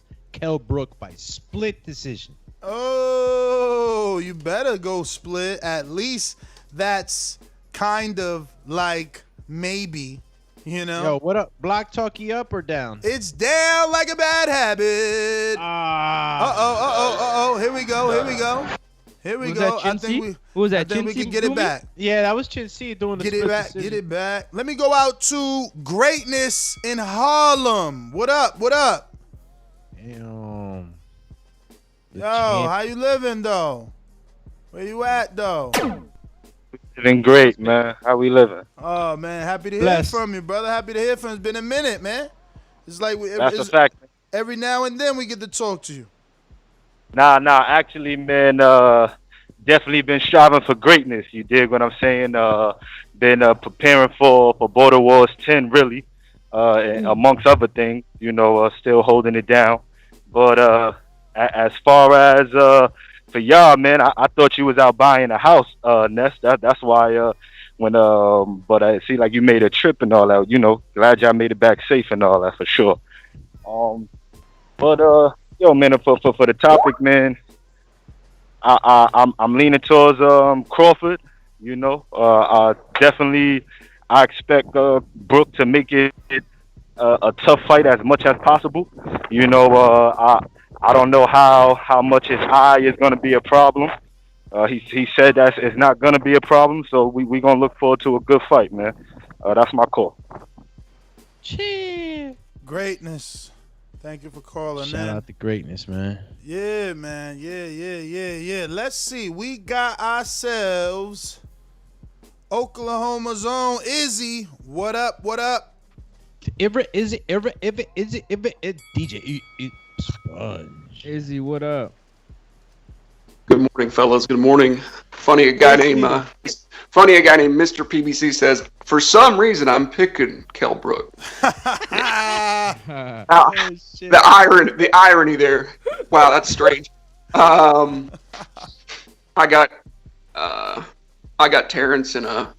I'm gonna go against the grain. I got Terence in a body shot knockout mid-round. I'll say fifth round. Put me on that list. Crawford in 5? Yeah, Crawford in 5, maybe. I think really 5 through 7, but I don't think he's gonna go for the orbital bone thing. I think he's gonna defy the expectations and go for that body shot. Damn, yo, that would be good. You know, if he hasn't maintained. That's what I've been saying though. Body, he's gonna work that body, man. And I agree with him. You know, I think it's late. I disagree in 5, but definitely 5 through 7 because I'm picking, you know, obviously late rounds. He's gonna get it. And if you look at Crawford, that's when he gets it done is in the late. You know, the bigger the man, the later the knockout, because he is setting it up. He's breaking you down while setting it up. You know, Is he said 5th round stoppage? Yeah. Look, Amir Khan was 6. You know, a lot of people thought that was gonna be sooner. Benavidez was in 12. Jeff Horn was in 9. And Dongo was the fast one in 3. Felix Diaz was 10. Molina was 10. He reminds me of a more exciting, obviously, Vladimir Klitschko, right? Klitschko used to get his knockout, and he was an 85% knockout guy before, you know, he started losing in the later year of his career. But, you know, well, actually, he lost early on, too. But, you know what I mean? He held a good 85%. I'm pretty sure he's still somewhere in the 80s. And anyway, that being said, he would get his knockouts as well late rounds, man. He would jab you, break you down, and that's old school, you know. That's what you're taught, man. Break your guy down before you go in for the kill. You know, the problem with Crawford has always been his willingness to make a fight. You know, if Kell Brook still has some pop, let's see how it looks because we did see Gamboa hurt him. I think Benavidez hurt him, and obviously Cav Velasquez put him down. So, you know, Kell Brook, His best fight was that Sean Porter fight, man. He shocked the hell out of me. Yo, but like, I don't know. But man. remember, write down Alex in Australia. He's picking Kell Brook too. I remember he's been calling that early, so I'm not forgetting none of you guys. Wait. Ness, what did you pick? Crawford in 5 or 5, 7, Hell no. I'm picking Crawford late rounds. I'm not giving any specifics because I'm doing that on my betting show. I'm just writing it down. That's all for here. But cool. Yeah. Australia. Let's go back. My man from Australia got Crawford. Any particular just winning, right? Nah. Australia got Brook. Yeah, Brook. Yeah. You said Crawford. My bad. Call him, I said Crawford. Call him, I said Crawford. Yo. I'm writing everybody down that call. Just Everybody. So I'm gonna have you all on the list. Everybody. I got Crawford pick. And No one Bro gets pick. away. No one gets away. Yo, Crawford, 12-round decision. What? Man, you wildin', man. Here we Not, go. not Drew stopping wildin', him. man. Not stopping him, but he's winning. Drew wildin', man, for real. Let me get out to Juan in the BX. Juan in the BX. Juan in the BX. Got you locked in, Doomy. Yo. What up? ¿Qué pasa, my Negroes? Todo bien? ¿Qué pasa, Yo, yeah, man. Mufasa? I don't know. I was watching that Kell Brook versus Sean Porter fight last night again. And Sean Porter was almost fighting the same way he fought Spence. If you go watch it, like he was doing the same jerky, whatever he does shit. Tries to like feint, same type of feints and everything. And Kell Brook actually, how to fight, how to take that away from him in order to land his crisp power punches. Sean Porter was throwing punches that wasn't landing clear on Kell. I don't know. Kell still got skills. I don't know. I seen it with the Golovkin fight, just that Golovkin punches, if you see, he's always trying to aim for the top of your head and all that. He's throwing them real crazy punches that he almost did to Canelo in the first fight. But yeah, man, Crawford's obviously going to win. I say no stoppage, probably unanimous decision. That's my call. Yo, quick question. Cut it. How long Who was that ago? again? Sorry. Hold on. Who was that? He said was Crawford. Shiloh. He said Crawford. That's it's Juan in the BX, aka Shiloh in the chat. Listen, quick question. How many years ago would you say Kell Brook versus Sean Porter took place without using box rec? I see you, Doomy. Your eyes went right to your freaking screen. 2014. Cheater. I seen their eyes. It was like My eyes were all over the screen. Lies. My eyes were opposite directions. Yo, my man said, yo, man, I was watching Kell Brook versus Sean Porter last night, man, and yeah, man, Kell Brook still got skills. You watch tape from 6 years ago. Go slap yourself, man. Oh. Yo, I watched 6 years ago. I watched Sean 6 years Porter. ago. The skills are still I there. watched That's Sean. fine. No. Listen, that's the whole point. 6 years, skills diminish. Age kicks in. Get the hell out of here. What the hell? What the hell was that? So he don't get no experience with 6 years of fighting? He get experience, but you can't say his skills are still there based off a fight from 6 years ago. Well, I'd hope from experience you to gain a little more skill, right? Chill, man. He said, look at his recent fight, my G.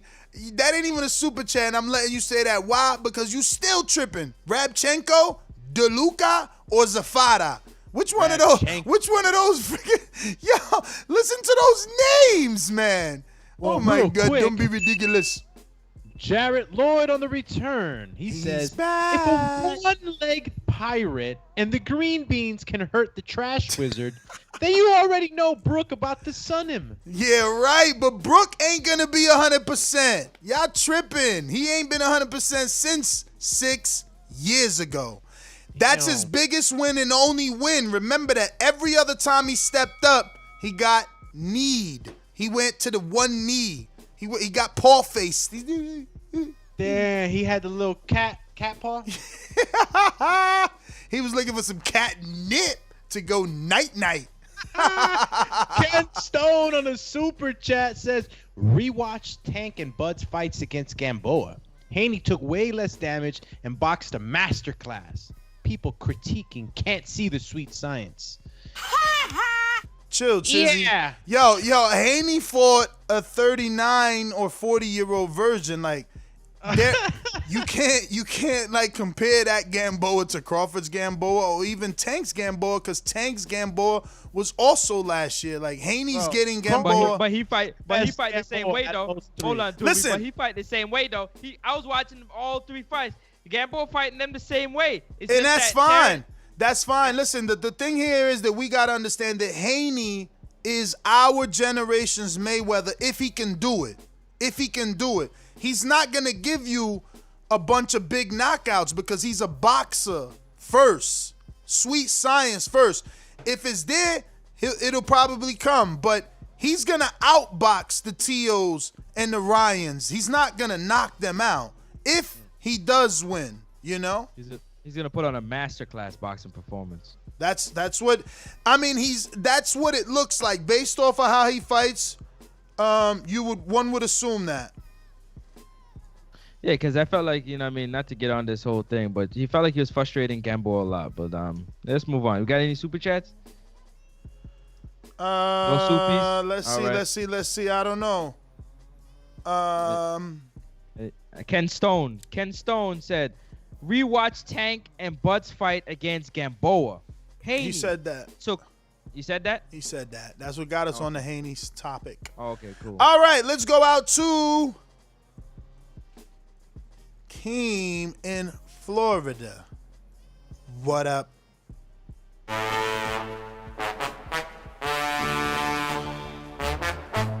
nothing in the sponge for Izzy. He ain't got nothing in there. Where the team at? Oh, he got J-Mac giving excellent instructions over there to Keem the Dream.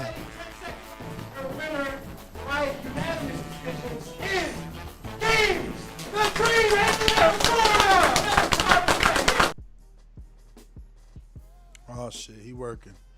All right, going out to Lidge Low in Georgia. Get your ass in the ring and Ain't no swing, hard man. button. Boxing motherfucker like this. BoxingWiz.com. Hey, Daddy. Boxing thinking man's game. This is Golovkin. Skill. Up here. You gotta get out and think of motherfucker. That's what BoxingWiz.com. CBV, what's happening? What up, Liz Low? What's up? Man, everything, coach. I want to give a shout out to Ohio. You know what I'm saying? My plug up here been doing this thing. So shout out to Ohio. Let's go to, Terence Crawford. I still got him in 6 or 7. Thinking more to 7 now. But y'all watch Bud. Anybody who don't like Bud, shout out to Jared Lloyd. He back around. Jared, make sure you call in or something, brother. What's happening? But yeah, Bud gonna take care of him in 6 or 7. Everybody can say what they want about Bud, but I guarantee your ass watch. So watch and see what happens. Shout out to Baldy, shout out to Jet Soul, shout out to DBIC, shout out to everybody, man. It's all love. But Bud gonna put that ass down, you dig? I'm out. Yo, real quick, man. Let's get in the ring and swing, shawty. Yo, his Matt intro. Bent 100, real quick, guys, has a super chat. Said Mayweather got KO'd at the lower weights. Devin fought an old cripple. Laugh out loud. You mean Mayweather got KO'd? KO'd. Yeah. Nah, not KO'd.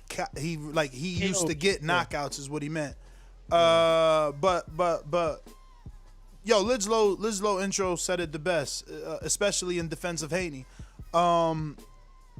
Boxing is a thinking man's game.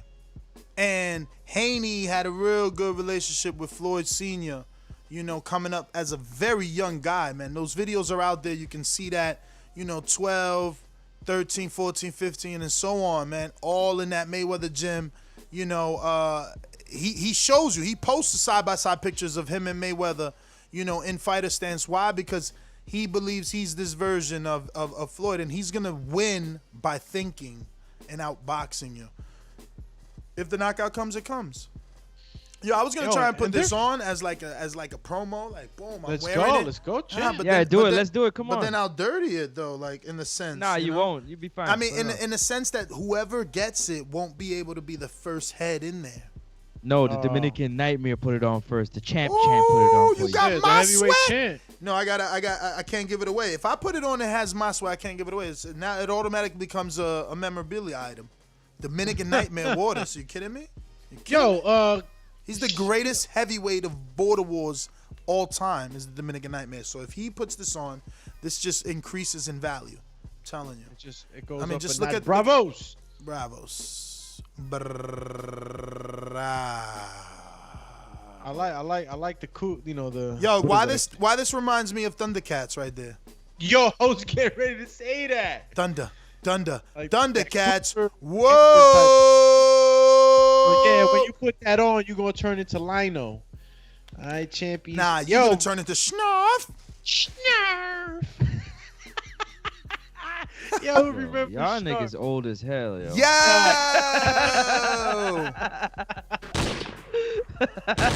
Yo, you talk about Thundercats and He-Man. Yo, listen. That is experience that we add into the brand right here, dog. Like, where's your young guy shit? You gotta bring in it. Yo, he was like, yo, Ness. He was like, yo, Ness, older than word all is that born. shit. Yo, he told me, yo, Francis told me, yo, put me on. I'm bringing the whole Canada, bro. He said, I'm the next Tory Lanez of podcast. He said, yo, I'm Tory and Drake, all mixed in one. Hold on. I never said that. I said I'm Francis. Come with fire. Relax with the Tory and Drake. Nah, you said you was the Tory Drake of podcasting from Canada. You was about to, like, I was like, damn, we gonna get these numbers back. I ain't hear Jose. How you hear? Yo, what's up with your man? Where the Jose Canadian love at for you, man? I don't even. Jose, where the Canadians at? Jose working, you came on the working. panel. All of a sudden, I don't hear Natural Wiz. I don't hear Jose. Yo, where the Canadians at, man? T Where from you Toronto. At, eh? T from Toronto. Where you at, eh? Hey, where you at? But nah, let's get back to these callers, man, who are here. We going out to Mastermind, my Jimbe in the building. Hello, car. Wait, no. Yeah, anyway, whatever. What's up, my Jimbe? Yeah, what's good, brother? I didn't get a chance to call on the Canelo show, so I just wanted to say real quick, this is the difference between the pound for pound best and some guys that are taking the top ranked diet. My man got out of his contract so he could fight the best, not MMA guys, not Jorge Masvidal. He got out of his contract to fight the best. And you still have guys that had the chance to fight the best, and now they decided instead of getting out of that contract, they're gonna continue to take the school lunch. Get out of here, bro. This is a garbage fight. Lunch. I don't want to see it. Get that out of here. Give my boomerang to J-Mac. I know he got something to say. Yo, you should have let Coach Myers give him his, because you going to need yours after J-Mac say something. But, yo, that's so funny, yo. School lunch, yo. That's so funny, man. I wonder how school lunch is in this day and age, or someone else. Still the same, probably. A little milk, a little juice. Little milk. Yo, them low-ass pints of milk. A little milk, a little juice. Let me see what we got going on Hey, yo, Ness. Do me. Y'all ever play Battleship? Battleship?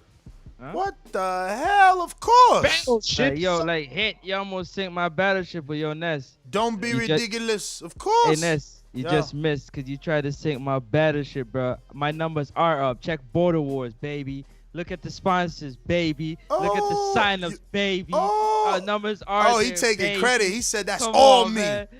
No, it ain't all me. It's a team that's effort. all me. There's no. That's there's all no, me. You're not man enough. Nah, you are official. You are official, but I want them Canadian numbers. Where them Canadian callers, man?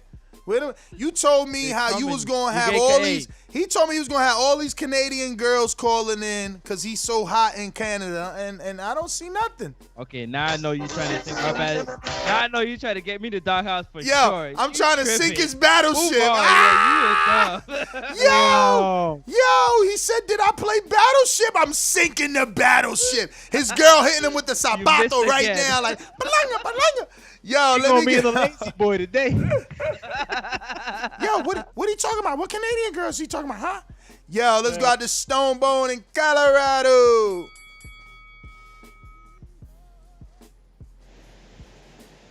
What up? What up? Yeah, man. I'm looking at probably around 7, 8, because usually the big guys, Cal Velasquez was 9. Jeff Horn was what, 8 or 9. So them big guys like that. Jeff Horn is not Kell Brook was never the type of prospect that a Benavidez was. He don't have that hand speed running a family. He just like his brother, but he just, getting shot derailed his career, but he just as good as his big brother, hand speed and all those things. So that was, and he's 6 feet tall. So that Bud struggled with that type of size. Kell Brook is not a 6 foot tall, fast hands counterpuncher. Cut it. Hawk, Maryland. Hey, What up? Oh, ain't too much. Now, I was the one that said before I thought Kell was going to give up a good fight. I still think he's going to give up a good fight, but he's going to, Terence Crawford, with the way he throw them body punches and he angle his hand, I think he's going to go for the kill about the 11th round, 12th round, something like that. I think Kell's going to put up a good fight. Hey, did you see Tyson Fury was talking about he could file defamation lawsuit against Deontay Wilder? What? Y'all ain't see that interview? Think he sure did. Oh, okay. I don't think he's gonna do it, but it just sounded like he was bringing it up. Cut it. So, we didn't run with that for the morning show because we wanted to give Crawford at least the respect that it's his fight week, If we talk about Wilder, not Crawford, then people gonna be like, oh, any other fight week you talk about the fighter. So we just keeping our same energy, man, and talking all boxing, and not just any specific fighter, we like boxing, man. So we talking all that. But looking like it is a new caller in Kansas. What's up? Hello. Who are you? How It's are Mad you? Bent, man. Mad Bent. See, anytime Mario writes these down, they never get in there. I don't know what he's doing, but I got you. Mad Bent. What's up? 100, actually. All right. 100. Good you guys are back. I was starving. Anyway, Crawford gonna beat the dog shit out of Brook, just like he did to Khan, because he's done. Haney, he struggled with an old cripple, so his power is telling because he was trying hard to get that knockout. Didn't happen. That's my call. Nothing to happen. He's all right. He was training. He was trying very, very hard. Gamboa looked like he got up. Let me go to Mastermind, Castle Hill Gill. What it do, BX? Dan, the ambassador. The ambassador of it all. Good morning, familia. Buenos días. ¿Cómo estamos?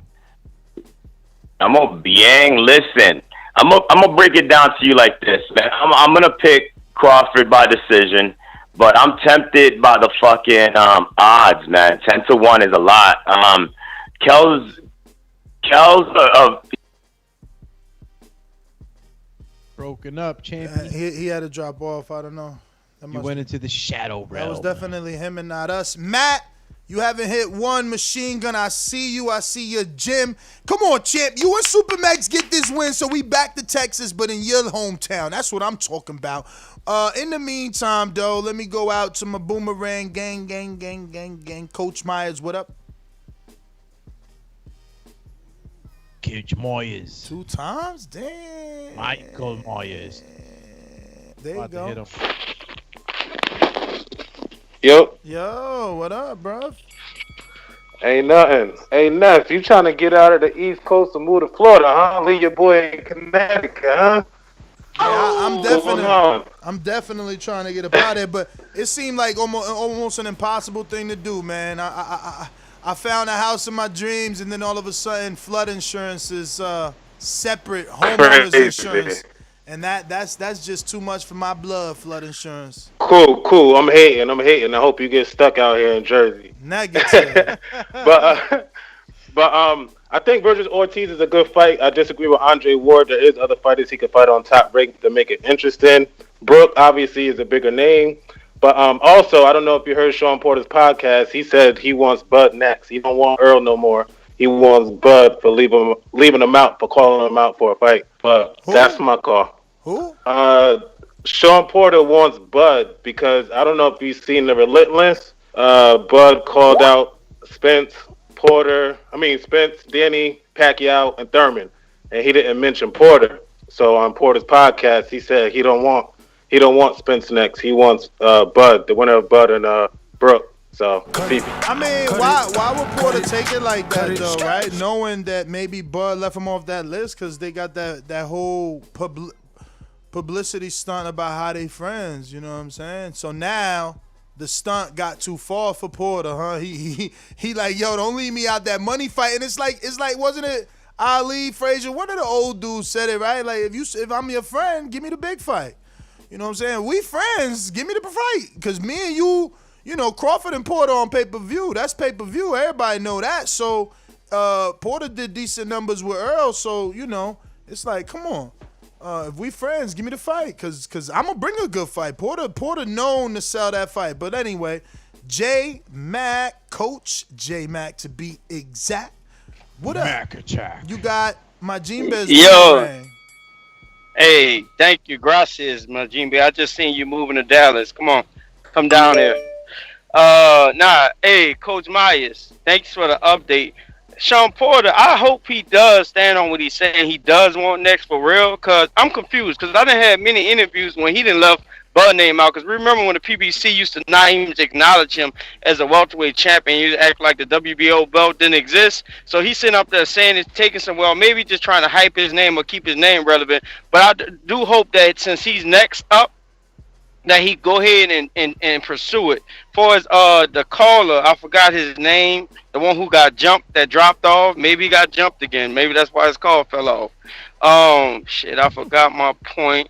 Man, Kell, like I was a counter puncher. Like hey, give me another counter punch so I can add on to this time, because I wanted to drop off where Stonebone left off at. Like Stonebone was saying, for as the 6 pound, the 6 foot guy in Benavidez, whether he's a bad leg or not, he still Kell doesn't still counter punch or has the fat hand speed he need. Plus, Benavidez needed one leg against Brook. Against Bud to keep his balance and still shoot that 1-2 out using his range. Kell Brook don't have it. Bud got the longer arms. Kell Brook jumps off balance when he throw his 1-2. So it's not going to be effective. When he realizes he can't land his shot or don't have the precision that he normally has, Bud will play on his brain. He going to start backing out. He going to put up the cat mittens. He going to be looking for a way out. The rehydration weight go become heavy because he gonna be backpedaling, and he not a great fighter going back. Bud don't barge in. Cut it, yo.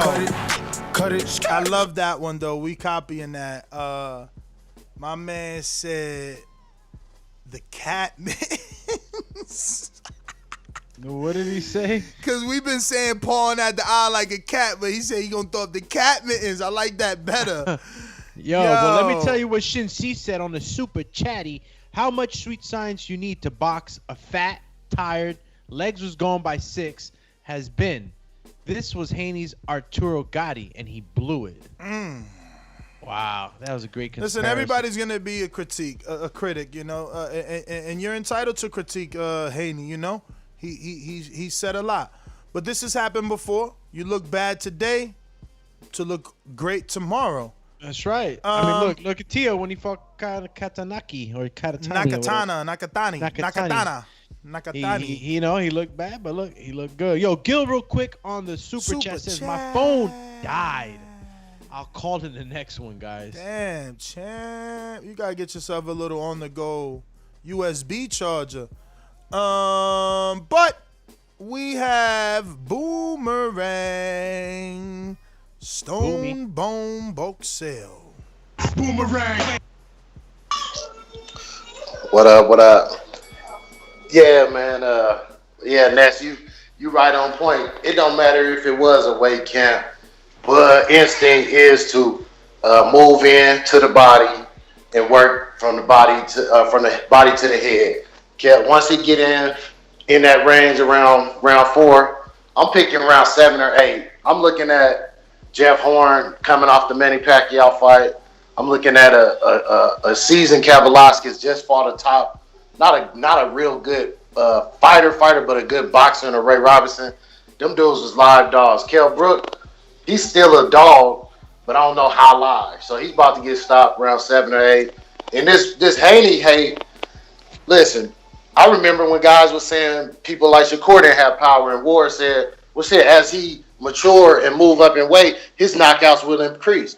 When guys are big and they moving, look at Bud at 135. They said, "Oh, he don't got no power. He didn't stop Ricky Burns."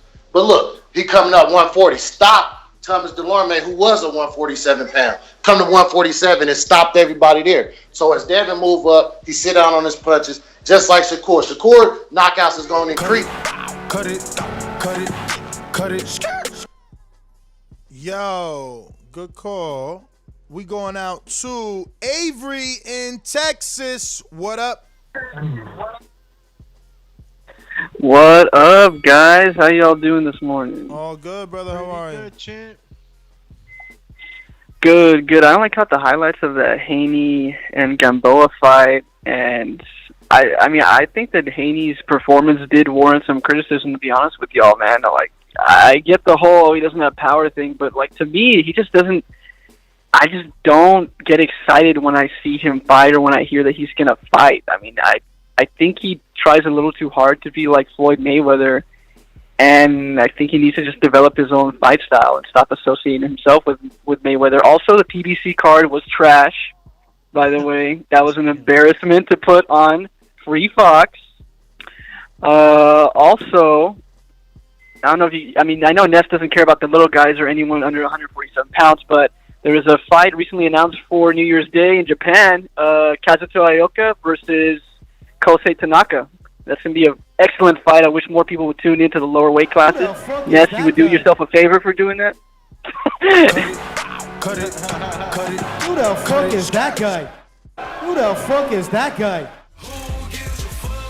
Nah, I'm fucking with you, man. Just old-fashioned Ness, but definitely check out those guys he said and educate yourself on the lower weight division so when they finally eat on Thanksgiving and Christmas, you get to see them as lightweights. Let's go out to Counterpunch J to the T from New Orleans. You know how these bitches is in the sport. Total disrespect. Not his intro. So interesting when you come across like a nice guy, but you're really a piece of shit. Hey, come on. No, that was a piece of fuck you. That was a piece of shit. You know, we're doing a lot of TV. Man, I don't care. What's you gonna do about it? I'm telling this mother. Why do you have to talk like that? Well, I'm talking to you the way I want to talk to you. You have a problem? Turn off your station. I'm the best ever. Yeah, you could have said the intro for my call, but I don't want the call right now. Next, I want to talk about Bud and Kell Brook on the call. For my counterpunch, I'm kind of in Stonebone. Devin Haney was sitting down on his punches, and he was making noise when he was throwing them body shots to Gamboa, but he couldn't get Gamboa out there. The difference between him and Shakur Stevenson, I think Shakur Stevenson is in a better camp, better mentor camp, and he's learning how to use it.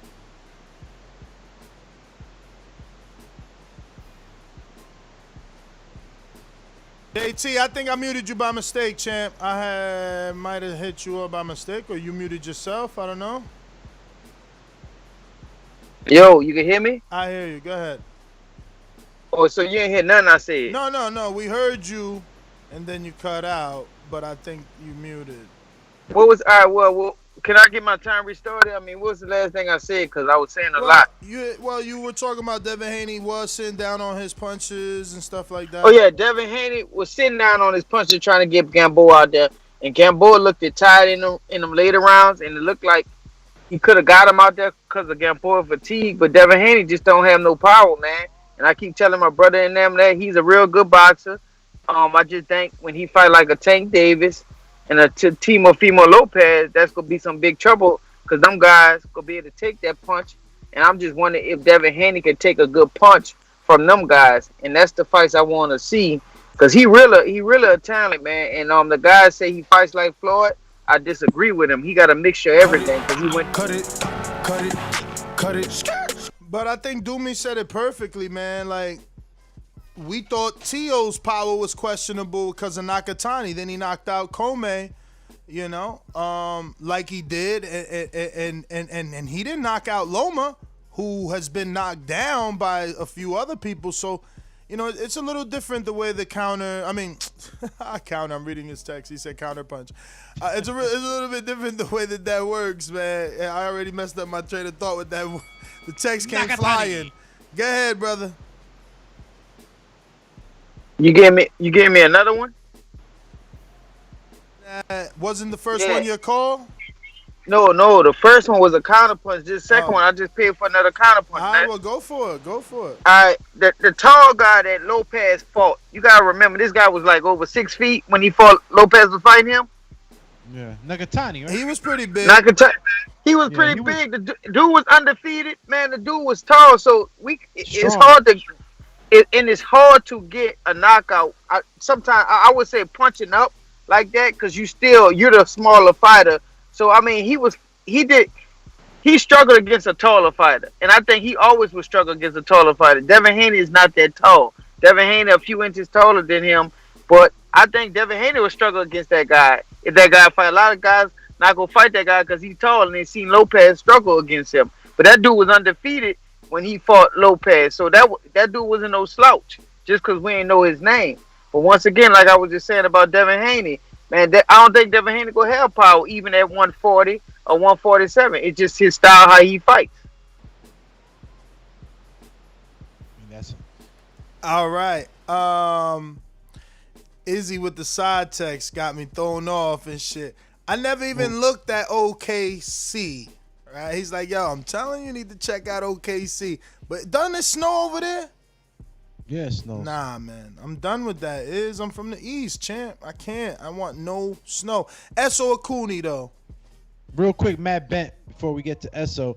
It's not Haney hate. It's what our eyes seen right now. I mean, true, man. We saw what we saw. But again, Doomy said it the best. Y'all sounded like this about Teofimo versus Nakatani. And then he went on to knock out Kome and defeat pound for pound number 3. You know what it is? Probably not even 3, 4. I think it's because of the talking. He was right? 4. I don't think Tio was talking about knocking Nakatani out or nothing like that. So I guess we got to hold his feet to the fire for all the talking, you know, and for all the criticizing when Gervonta had fought him, and you know Devin he still looked good, you know. It's just that when you say you're gonna do certain things and then you don't do it, it doesn't look as good as all the talk. But real quick, Esso Akuni, Shakur and Haney both have beat no one and shown little power. It's okay to just wait till they fight a top 10 guy before crowning or conclusions. Oh yeah, I mean, look, man, you see the skill set, you see the skill, you can't deny it. Yeah, I'm not ready to say because look, you seen the title of my Thursday show. A statement must be made. That wasn't the statement you want to make, but that doesn't mean that I'm writing you off. You know, I'm not right. Boxing history shows us that you can look mediocre today and then be a superstar tomorrow, or have a superstar performance. He was in control of the whole fight. No, he didn't look mediocre, but that's how they making it seem. You know, those because they had expectations. When you got expectations, that's what happens, man. People are not. Well, you look. If you really think about it, you know, Gervonta, who, you know, is a power hitter and all that, he finished him, what was it, the 12th round? Yeah, the 12th round. You know, in the 12th round, it took him that long for a guy that's known for power and being a power hitter. So we just got to keep giving. And the only other guy to do it was Terence Crawford, you know. So and I watched the Terence Crawford fight, and Terence actually caught him with a good punch. You know what I mean? And from that point on, it was downhill. It was all about the veteran tactics of Gamboa to hold and hug and buy 1 or 2 rounds, but inevitably it was going to happen based off that one punch that he caught him with. And it's the same thing like Tank. Tank caught him with that one punch in the 12th round, and then, you know what I'm saying, just ended it after the knockdown. He got a couple. But Devin was hitting Gamboa clean all night, multiple times hitting him clean all night. But You just couldn't get him out of there. Hey man, Gamboa, he pulled the Brook. Veteran. That's what Brook did. That's what Brook is gonna do. He's gonna try and give the best version of himself one last time for a world title. That don't mean that that's gonna be the best version of you, or the version that's needed. But let me get to a counterpunch from my main man in Seattle, Washington. Counterpunch. Dom, what up? Yeah, it was good. I'm with JT on that one. I was saying the same thing when I watched the fight. I'm all for, the eye test should be when it's someone you're fighting is like at your level, not like Gamboa. That type of stuff is kind of detrimental to me. Same thing with the Crawford thing. Everybody kind of say that I'm a hater, PBC, all that stuff, but hey, I've been picked Kell Brook when I heard about it. So and you can write me down and all that stuff. Simple math, man. I'm glad he's with PBC though. He's gonna be with PBC. That's my call. All right. Let me see here. We got J to the P from Long Beach. Long Beach in the house. Yeah. If I was Haney, I wouldn't listen to none of this shit. He dominated Gamboa more than anyone has, regardless of knockdowns and performance and living up to expectations. I keep that same energy Bill had in the corner, and Bill remained composed, kept him inside within himself. We ain't doing nothing outside of what we do. Just keep boxing cats' ears off. As far as Bud, Kell Brook, the odds are tempting, man, but the odds are either telling me that Brook has no chance at all, or Vegas is on the take, man. But they almost begging you to put some money on Brook. They'll make it 100 to 1. 10 to 1 odds is crazy. That's my call.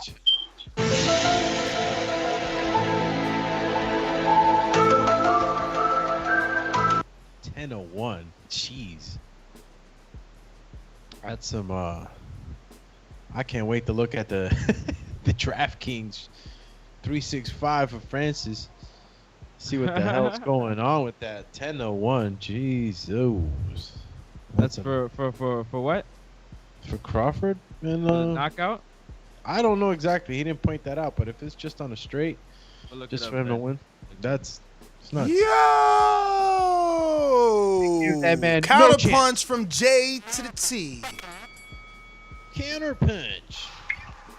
Hey, JP, listen. The thing about Devin Haney brought that upon himself. He said he wanted a better opponent. He wanted to have a better fight with Gamboa than Terence Crawford and Gervonta Davis, which I think Gervonta Davis, even though he had a weight camp, struggled, had a better fight with Gamboa. And we know what happened with Crawford and Gamboa. And that Gamboa was a totally different type of animal at that time when he fought Crawford. It would have been a different fight if that Gamboa was in the ring. But look, we years down the line, so he didn't dominate. He won every round. He didn't dominate. He brought that upon himself when he said he wanted to have those fights, and he put that level of those type of fights. He should have just went in there, did what he did. Like I said, Devin Haney do not have no power. He's a real good boxer, and he's going to have some trouble when he get in there with somebody that could take it and give it back, like a Gervonta Davis, Teofimo Lopez. And Lomo should be excited to fight Devin Haney right now. I'm just being... Cut it. That's a third of your life. It ain't... Damn, I wanted to play this clip, yo. I hate... You know what?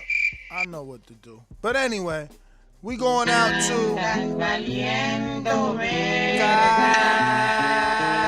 California. Mr. Info Joe. This portion of the show we call In the Mr. Know, Info Joe. presented by my brother. Yo, good morning, TBV family. Good to hear you back, Ness. What up, champ? Thank you, man. Appreciate it. That's right. Hey, man, Haney, man, I thought he put on a good performance, man. The kid can box his ass off. I did expect for him to get the knockout, but he didn't. I did think he hurt Gamboa a couple of times, but Gamboa held on like Kell Brook all night long. And the kid, man, is 22 years old. He ain't got his man strength yet. Give him about the 25. He'll be knocking out people. He did it. He can box his ass off, man. Undeniably. I don't care what nobody say that call in. You can't say the dude can't box his ass off. I did. Gamboa, it did take, like y'all said, it did take Tank, the puncher, to the 12th round to knock him out. So, y'all don't put that much hate on Haney like that, man. The kid is special, and I think he's going to do big things in the sport. That's all I got. I do think that when he turns about good 25, he's going to get his man strength, and he's going to be clipping dudes. But if the kid can box his ass off, undeniably. You can't say he can't. But that's all I got, family. Good to hear you back. OG? Crawford? Who did what better? Gervonta or Haney? Who beat Gamboa better?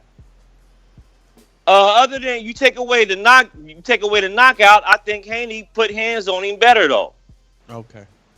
I think Gervonta did knock him out. He did drop him, I think, in the earlier rounds. But other than that, I would say skill for skill. I think if you look at the punch stats, I'm pretty sure Haney put more hands on Gamboa than Gervonta. But shout out to Gervonta too, though. That's all I got, champs.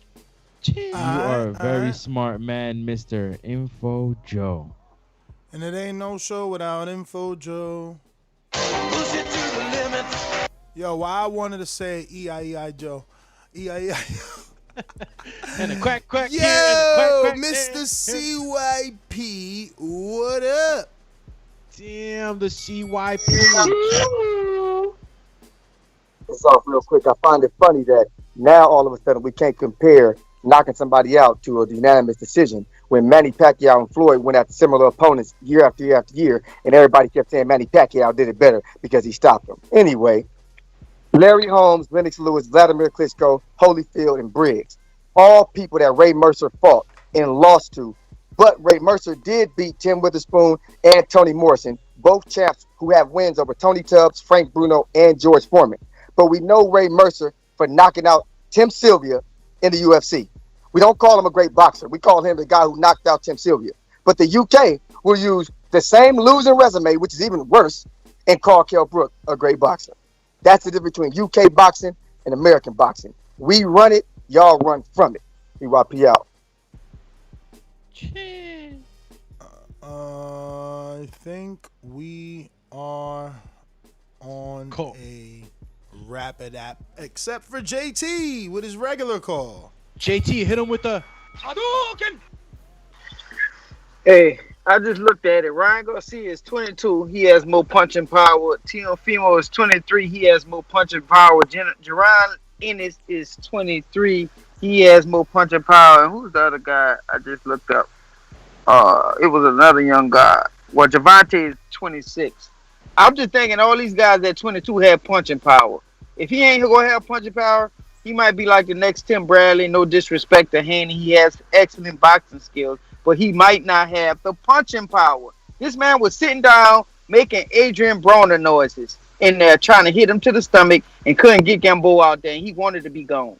That's why he kept holding, because he was tired. But let's talk about the fight. I think Terence Crawford is going to beat Kell Brook, but the only chance I give Kell Brook is if he can keep Crawford in front of him with that 1-2 that he do best, that he's good at, and stuff like that. But if Bud pick them angles on Kell, cut it. Yo, Kel Chapo, champ. It's Kel Chapo. That's funny, Kel Chapo. Yo, but that is everyone. So catch us on the next one. Peace. That's GTO, Instagram and Twitter. Peace. You already know what it is. Next up, Sports Talk. Next. Coach J-Mac said, yo, what up, J-Mac? Rolling back. Mac attack. Yo. I had to come back on. You know, it's funny as technical as my brother was in the ring. It's funny how he pins a 21-year-old who obviously fights more defensively, mentally in the ring, or in the, and under the bright lights. And he said the guy can't develop power, or what we arguing here? He outboxed the shit out of Gamboa. So what are we talking power for when power can still be trained and come and stuff? Devin Haney may not have power yet, but don't mean he can't learn how to do it. Don't learn how to place it. Learn how to turn over. Learn to develop the torque. Learn to sit in 2 seconds longer and place his punch. Then get out of there. If you watch how his footwork is, Devin punches and get out. He don't commit too much or what have you. Even the ones he land is not enough time or enough torque on it to sit on it and say, look, I'm about to land something hard on the guy. Stop beating down a dude who audibly is at 21 years is being talked about one of the top boxers in the sport. I don't get my brother logic. He keep calling in with this dumb shit. It's fucking annoying. Look, man, you can't look. You can train. Hold on, champ. Hold on. Let me get to this counter punch. Talk to us, Mr. CYP. No, he got one too. This one is Mr. PBC. Oh shit. Hey yo, shout out to 2020.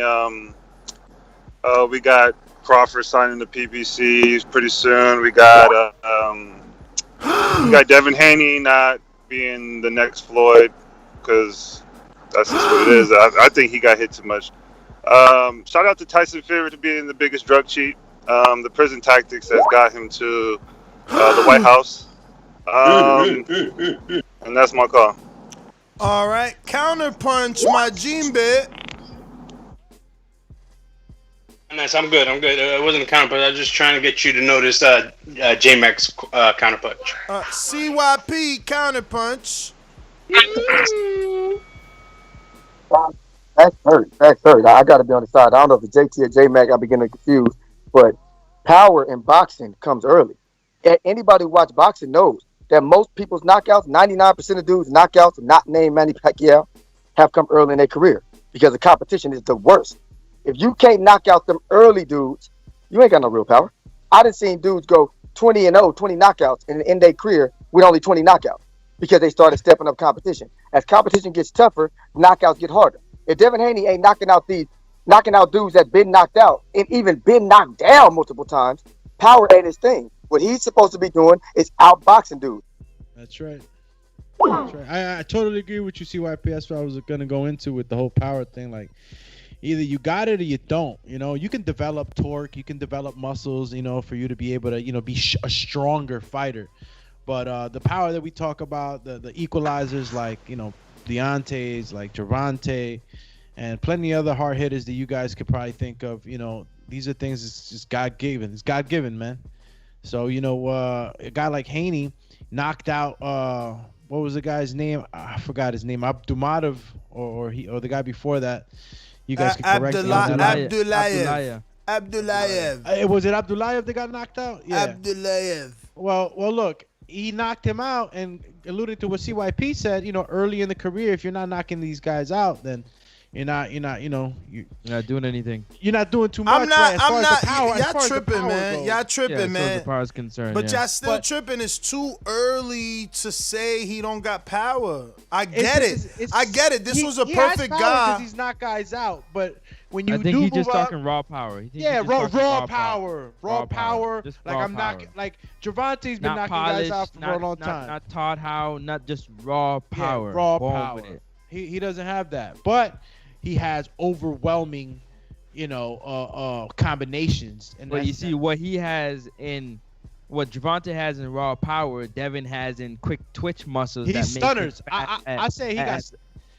I'm sorry, my bad. Go ahead, finish. That's okay. That makes him. We got Coach J-Mac with another counter punch. Real quick, we got a super chat from Shinsi who says Haney showed zero inside game, not a complete fighter. J-Mac, go.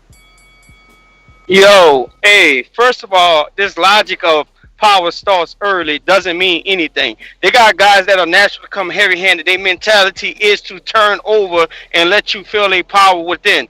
Yes, that is a skill set that comes into the sport. But just because a guy who fights off a defensive stance and needs to learn, he moves majority of his fight, he don't sit there and mentally sit up there and say, let me turn my shot over, don't mean he can develop experience, age, and fight time and learn how to land those punches more effectively, because sometimes power comes from your position and how hard you can actually place your punch. We're talking about a 21-year-old dude to some older dude that I think we just mentioned and what have you, who has not learned how to perfect his style. Get off his ass and leave the dude alone. He's still outboxing dudes at 21 years old. When he start knocking dudes out, I'll be waiting for both of y'all. Hey, yo, J-Mac, I'm agreeing with you, but I just want to ask you a question. Are you trying to tell me that some fighters don't have natural raw power at an early age? That's not what he's saying. That's not what he's saying. I understand what he's saying. He's just saying you can't. They got to develop. They could be taught to develop it early if taught properly, I'm assuming. Correct, but he's also saying in the same breath that fighters cannot, that all fighters can't have power so early in the age, being so young. So having all these knockouts is because of tomato cans that you're fighting. But at the same time, you can be born with power and then you can develop power. JT with the counter punch. I agree with that. Counter punch. I agree with CYP. Like I said, if Devin Haney had power, you would have saw that in that fight. I mean, don't get me wrong. Gamboa was an excellent fighter when he was younger. He was explosive and all that. And to be honest, that Gamboa probably would have beat Devin Haney if we could go back some years. But we can't go back. You know, he had an old Gamboa, Chinny, and he was supposed to get him out of there. Devin Haney do not have power. It's not going to develop when he get older. Like I said, I agree with CYP. If he'd be knocking out guys, now it's the time, because then when the competition step up, he ain't gonna be able to get them knockouts. And somebody else just said it. The inside game, that's what they'll probably beat Devin Haney is, because he don't have no inside game. He's an in and out. Cut it. Yo, you know, I did forget that Gamboa has a history of getting knocked down, and you know. Yeah, well, Coach Myers got something to say about it. Fury is known for being pillow-fisted his whole career. And in his last fight, he stopped Wilder. Power can develop. I agree with J-Mac. Yeah, and if you weigh 274 pounds, yeah, it's just basic physics, broski. You know, you're heavier, you're going to hit harder. It's a different field up there with the big boys. You know, that development doesn't need development. You're 300, 200 plus. That's crazy to think that people can't understand that, Doomy. It's nuts to me. Like even that's coming with it a little bit. No, I mean I know sense is a comment, but like yes, you have some people who like give example. Perfect example. Jamel Charlo has said that, you know, with Ronnie Shields that he told him that he really doesn't have power. You know, I mean he can box really well. He goes over to Derek James. His knockouts increase. Why? Because Derek James teaches how to accurately place your shots and how to turn over your shots to generate power. Your own natural power that you're not using, not knowing how to properly technique and foot placement and how to turn your shot over. So we don't get lost. So we don't get lost. Is that confused or not? No, it's not. But so we don't get lost with whichever side you're on, right, of this fence that we just built. Whether you understand it or not, you got to take it for what it is. You got a guy that comes into the gym fresh, right? I'm a coach. I'm in the corner. I'm like, hey, I want to get in that one. All right, whatever, right? He gets in there. All of a sudden, this kid, you know, doesn't have a lot of training, but he has natural raw power. Every shot he throws, you know, it's just that natural power. You can feel it. You can feel it. Now, I got another guy that comes in there, you know, he's fast and everything else, but he doesn't have that natural punching power. So we got to develop it, right? But that's where you're not understanding. Like, we're not saying you can't develop somebody into being a stronger fighter so that his you know, his mechanics and his torque and all his ligaments and everything's nice and tight and developed, we're not saying that he can't become a stronger fighter, but there is a difference between natural raw power. You can ask any of these coaches that have been doing this for a long time.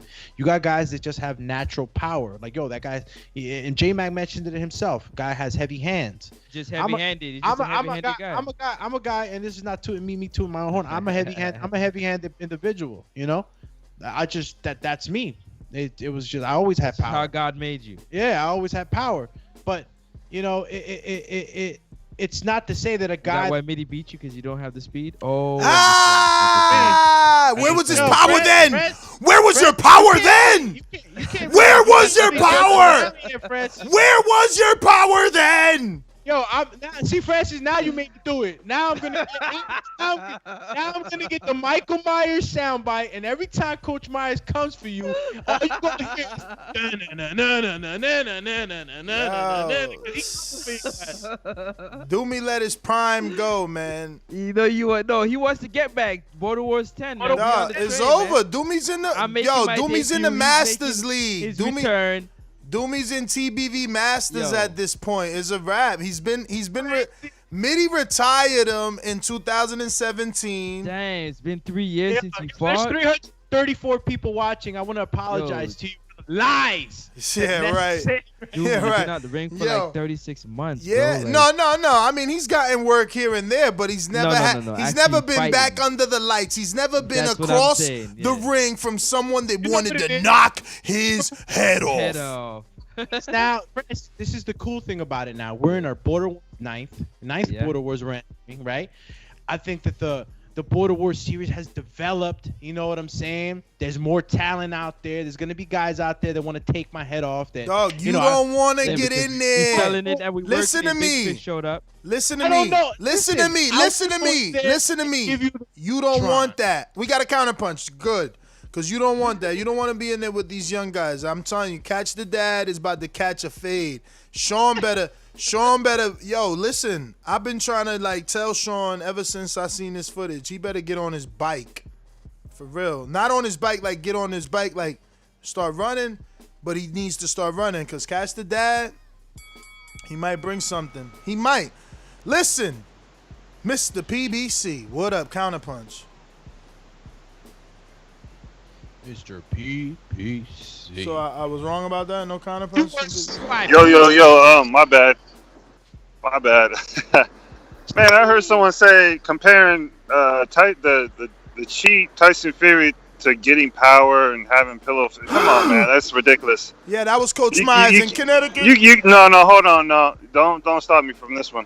You can't compare someone who has prison tactics going in the next fight, and the other fight he didn't even knock him down. It's just wild. The Devin Haney stuff, don't cross over to different realms. Devin Haney was supposed to be cut it. But that was well put. That was well put. I even like how you use realms. I'm a Guardian of the Galaxy guy myself, so I love that you threw realms in there. Listen, we're going out to Counterpunch, California's own CYP numero dos. So I heard somebody bring up Jermell, and I'm the Lions only expert. You have to understand something. When Jermell left, he started to fight. That was me. He started to fight differently than he was fighting before. Now he throws way more power punches, throws way more counter punches. People think he's going to gas out by how hard he be trying to throw. That's why he's getting knockouts. If Devin Haney changes the way he fights to get more knockouts, he may lose because his greatness is his skill. His greatness is his footwork. His greatness is his ability to not get hit and try to hit you back. His greatness is not throwing wild punches, throwing wild left hooks, saying, hit me, I'm going to hit you back, and trying to knock your head off. Do not go trying to get that man to lose fights by trying to be... Cut it.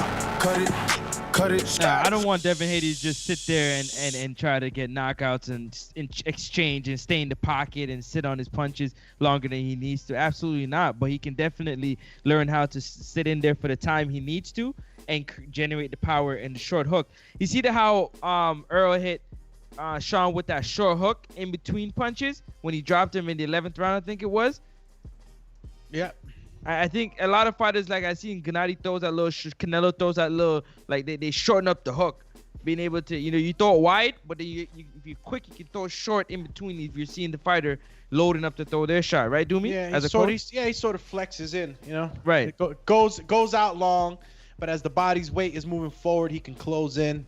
You see the shortness in the hook as he's propelling forward. Real quick, Shin C says Fury weighed up to 300 pounds in past fights and showed no power. Stop it. Check his box rec. A feather-fisted dude. Don't start punching dents in heads. Yo, is he right? Say what? Uh-huh. Yo, that's my shit. Yo, coming to America. Hey, my soup is cold. You want to taste it? Taste my soup. Taste my soup. What's wrong with the soup? No, taste the soup. No, what's wrong with the soup? No, taste the soup. But where's the spoon? Aha. Aha. Yo, Majid in Orlando. What up? Majid. Hold up. What up? Everybody need to like the video, subscribe to the channel, join Patreon for something. I done learned to accept what's going on in boxing. So with that being said, I'm kind of excited about this UK fight. Cause hey, we gonna get us a little victory. At least we about to get a little victory. Shout out to Coach Mitty for jumping on that back channel and spending hours with us. He was on there till like 10 o'clock last night. So we had our own little thing going on. But yeah, man. And as far as that Devin Haney thing, that boy, he's still grown or whatever. So I think he did good for fighting the gold medalist. And shout out to TBV. I'm out. Ramos. Alrighty then, and that is another counterpunch from Coach Myers. Yo, y'all hear me? Yes. Yeah. So Frankie, you stop ducking. You heard what Doomy said earlier. You ducking. But let me mess up my counterpunch. But out of y'all three, how many of y'all picked Fury to knock out Wilder in the second fight? How many of y'all did that? None of y'all did that. Did any of y'all think that was possible for him to knock him out? I never. Did any of y'all three? You never thought it was possible. I laughed at it. All right.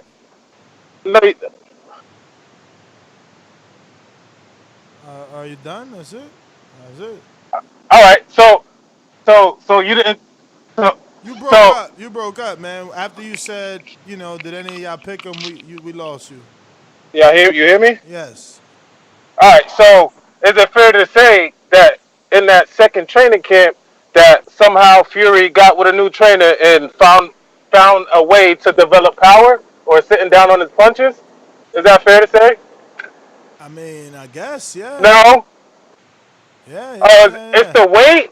So the weight makes power. Weight makes power. That's what you're saying to me? Nah, bruh. I disagree with. I mean, yes, that, but I don't think putting on weight makes you punch harder. All right, but that's my call. All right. We got looks like, hold on a minute here.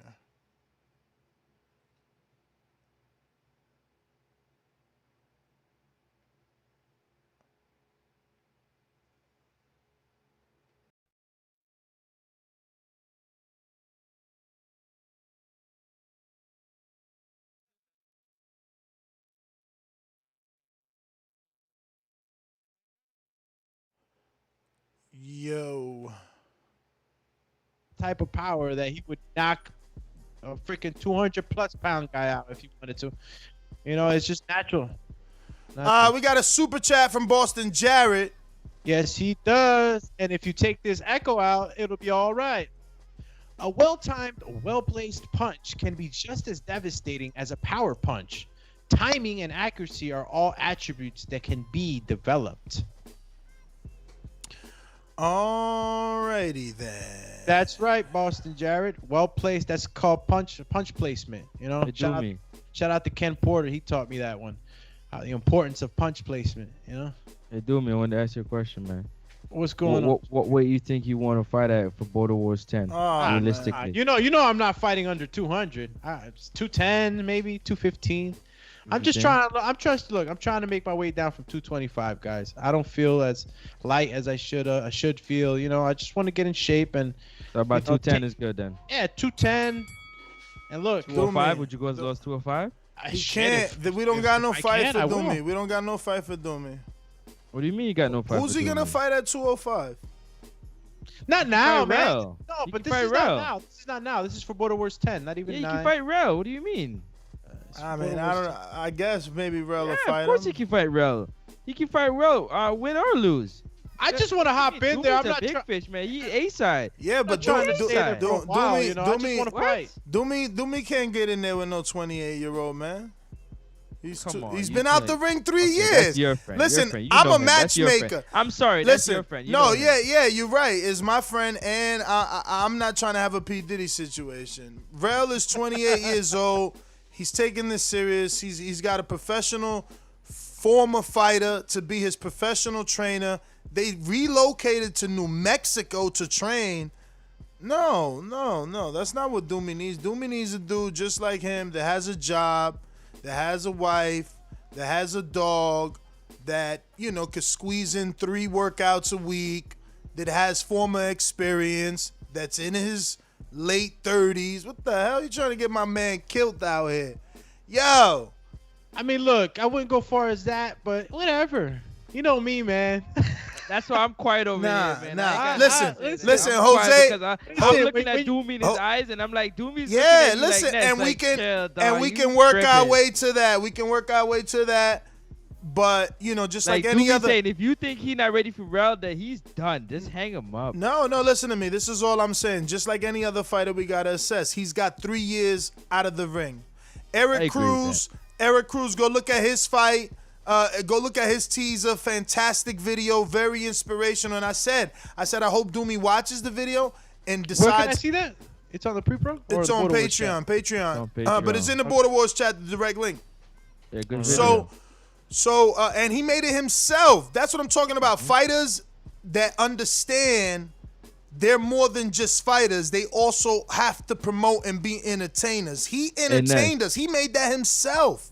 I didn't do that. He did that. Doomy, Border Wars 10, y'all gonna see why they call me Big Fish. Watch my production, man. Team Canada coming. You think me and Jose? Yo, we still waiting on the other production, man. Where the other stuff, guys? Put the heat on.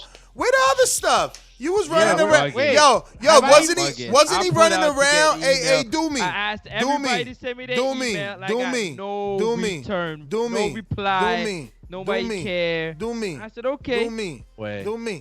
Doomy. Yo, I sound like that dude. Mom.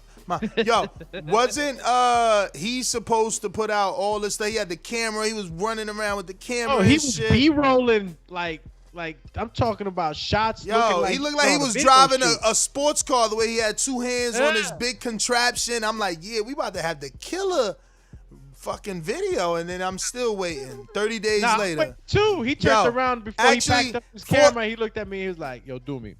You gonna see. Yo, 14 days, and it's right now. Listen, wrestling right now in the 3rd and 4th round. That's just throwing haymakers, but I'm catching them on the guard. Listen, like stop playing with me. I'm about to hit you with a body shot and drop you. Relax, it's coming.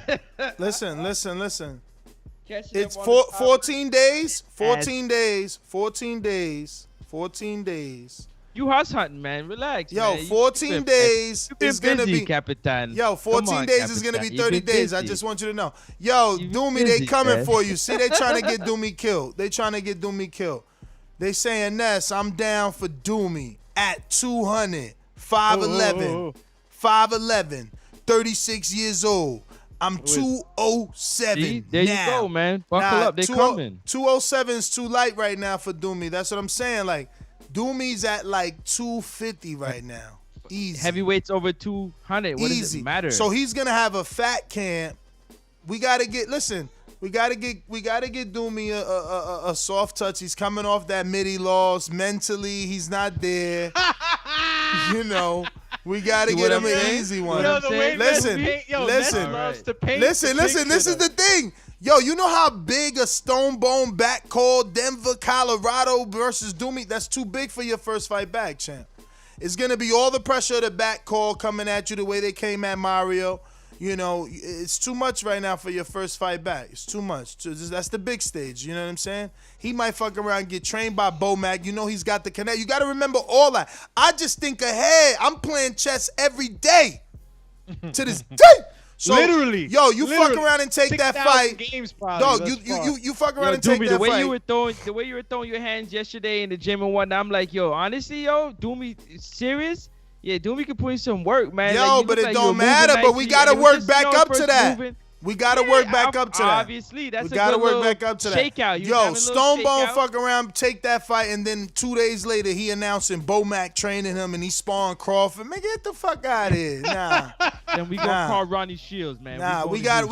Yo, if Doomy want to fight, he gonna sit down with the team. There's gonna be terms and conditions. We the A side. There's gonna be terms and conditions. He can't train with Bomac. He can't spar with Crawford. Matter of fact, he can't even get no advice from them. He gotta turn his social media off. Well, you better have a spy over there, or she's not gonna check that out. Look, they trying to look another one. JT versus Doomy experience. Nah, that's another big fight. JT calls in every day.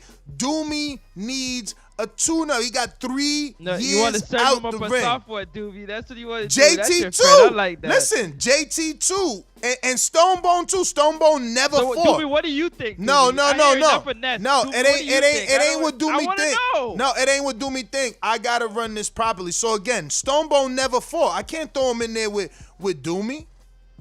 We don't know. Doomy might kill him. We know Doomy's a puncher. We know that. We seen that. He broke somebody's fucking nose from Canada. The dude ain't been the same since. He had to have like 7 surgeries. Go ahead and ask him. I'm serious. You know what I mean? With Mitty, you know, did he go full power? That's gonna be the story forever for him. Did he not go full blast? Did Mitty quote unquote have a real fight? Did his coach really whisper to? I wasn't present for none of that shit. So I stand on my shit. You heard me as you know, as his cornerman, win the fight. Win the fight. I was begging him to win that fight. You could hear me. It was no commentating back then. It was just fights and recording. You know, I'm yelling at the top of my lungs. Ness is like, damn if you do, damn if you don't. I went like the first time. It was like, No. Don't Don't say first time. Don't say first time. The first time is the only time it matters. First time is the only time it matters. Stop it with that second. After I ref Stop it with the 8 second. Stop fights. it. Stop it with the second. But we're gonna get JT a fight too. JT had 10 amateur fights, but he ain't fought in like 10 years. I'm not just throwing dudes in there like that. Listen. We gotta see what you got and let you get that rust off. You know, Doomy got 3 years out the ring. JT got like 15 years out the ring. Stonebone, I don't even know that he been in the ring. You know what I mean? So, nah. All right, he said, look at him. Stonebone said, nah, I'm going to get Isu to train him instead. Nah. That's Bud's other trainer. Come on, dog. We know what you doing, B. Nah. Listen, we not afraid of making any of them fights, but we got to see Stone Bone. You know what I'm saying? We got to see, just like, look, we got to see Sony. We got to see Tank. Now we know the next fights to make, you know, and they grow from there. You know, we don't rush anybody out there, man. And I know people like to be rushed out there, you know, but, you know, we don't do that. I know there's people out there like Shakur that he wants you to just let him go. Let me be great. You know what I'm saying? But, you know, we gotta see that. Just like Andre Ward said it, you know what I'm saying? Like let it develop. You know, there's certain tests a fighter has to take. You know what I'm saying? Be talking about Andre Ward today after all he's saying. But yeah. Yo, shout out to the Russian Conor McGregor too, man. Yeah, he stepped up. You just reminded me of that up. shit. I did fucking deviate a septum. Message. He stepped up when nobody stepped up, man. You know, now they want Doomy at 44. Now y'all want him. They want me while I'm chunky. They want the Doominator out of shape. Iron Sal, where he at? He said, why Ness got all this nervous energy for Doomy? Have faith in your boy. Doomy has never ducked the smoke. I ain't saying he ducking. But that's looking out for me as far as a promoter. But I'm looking out. It ain't even for you. It ain't even for you. I'm looking out for the whole border war so it don't get shut down. I never want to just put anybody in without seeing them. And look, with every show we learn, after this show, sparring rule, that is mandatory. And it's no more $50 fine. It's a $500 fine. Don't sign up to what you can't get involved in. This shit ain't for the cheap. You know what I'm saying? Because if you break the rules, you paying out your ass, man. Because, there's certain requirements. There's certain things that must be met. Again, you're not just a fighter. You're a promoter because there's a huge difference between this fight and a fight that's on Showtime and Fox and ESPN. It's just that. It's on Showtime and Fox and ESPN, and they have budgets for marketing, and for promoting. We don't. Don't nobody know you. Don't nobody know your gym. We need to put that story out there, and you have to be prepared to get behind the camera and give us that story. That's why I'm telling you, go look at Eric Cruz's video. Shout out to SOG, not Andre Ward, even though we started this show talking about him. But SOG, our own from Texas, man. I got to see that. Yo, Coach Myers did say something on the super chatty. Ness is like Eddie Hearn, protecting his host from the back call fighters.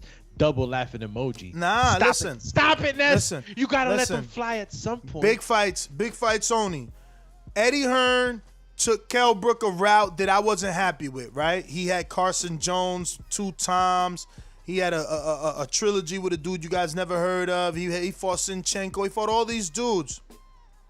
But then he let him loose on Porter and got the big win that mattered.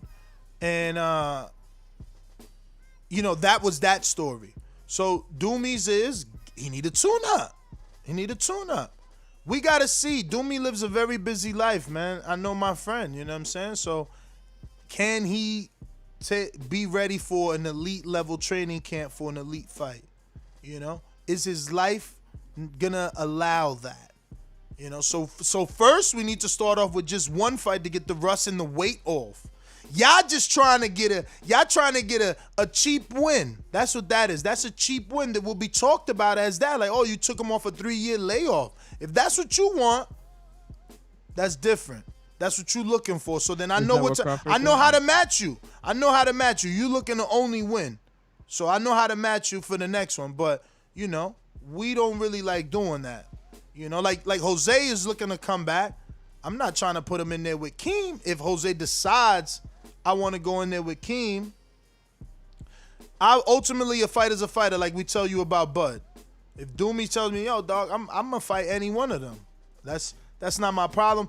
I could just hope that he could train the way he's supposed to for a fight of that magnitude. That's all. Because it's gonna bring a lot, It's going to bring a lot. There's going to be a heavily promoted fight. Obviously, anytime Doomy fights, he at A-side. It's going to be a lot of promotion. So can he live up to the duties of a big fight? See, a lot of fighters get on that big stage and they realize just how demanding it is. You got to do unguarded interviews. You got to record yourself when you least want to. And that's during sparring because people need to see your fights. You want to be on a fantasy TV pick'em league, well, then you need to have footage for people to dissect to know who they're picking, to build interest. Because why does it care that only you think you can beat someone? The public needs to also think you can win or lose. That's what matters. If it didn't, why are we doing it? Why are we fighting and recording and uploading? We want the people to see it, right? So we need to build it. I'm just a natural at what I do, you know what I mean? I hear y'all. Let's build it like Rose. Doomy is overweight right now. He like 248 pounds. 58 pounds. 258. I gotta drop down. I'm trying to drop down to like 210. 215. He need to be 190. See, that's what I'm saying. There was once upon a time where you used to hear me on this show say Doomy needs to be 175. Obviously, he's older now. So he needs to be 190. That needs to be his new goal. 190. Bro, come on, I touched it before. No, you did, but when you touched it, you were supposed to be at 75. I say if I work my way down, fight, they said, yo, they said Doomy versus Bishop. I see that I won't allow that fight. That's not a tune-up. Like Doomy. I think Doomy's too much for Bishop. Yeah, I would agree. I think Doomy's too much for Bishop. agree with Even that. as a That's a bad tune-up. matchup. Even as a tune-up. You know what I'm saying?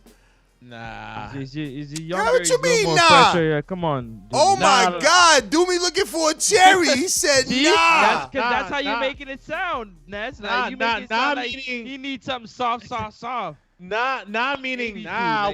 I won't fight Bishop. Nah, dog, you crazy? I think Hey, no. he said you soft as baby shit. That's what. Nah, look, all respect to Bishop, but you hear me, Doomy? That's what he's talking right now. he's not Yo, you wildin' right now. Yo, they said Ness needs to give this talk to Brooke. That's exactly what Brooke needs. That's what Ingle, listen, Ingle told Brooke this, and that's why Brooke was like, nah, I'm taking a fight, baby. So Ingle was like, yo, I'm not training you then, because I'm not here to lose. You know, if Doomy wants a JT fight, bro, he got to train 8 weeks. Even if he wants a Stonebone fight, anybody that brings an audience, he need to give me 8 weeks of him, man. I can't be having no bullshit, and I know my fighter, man. I know my fighter. You know, I'm low key the true trainer out of the group, man. For real. Damn, they said Doomy versus Casual. Chill, Chizzy. Nah, that's also not a good fight, but he need a tune-up. I think. Not a good fight, no. Y'all crazy. Nah, yo. I told you that. Yo, you know what's a good fight? You know what's a good fight? Let me tell you. Let me tell you. You start giving me my credit. All right, here's a good fight. I got your back. Here's a good fight.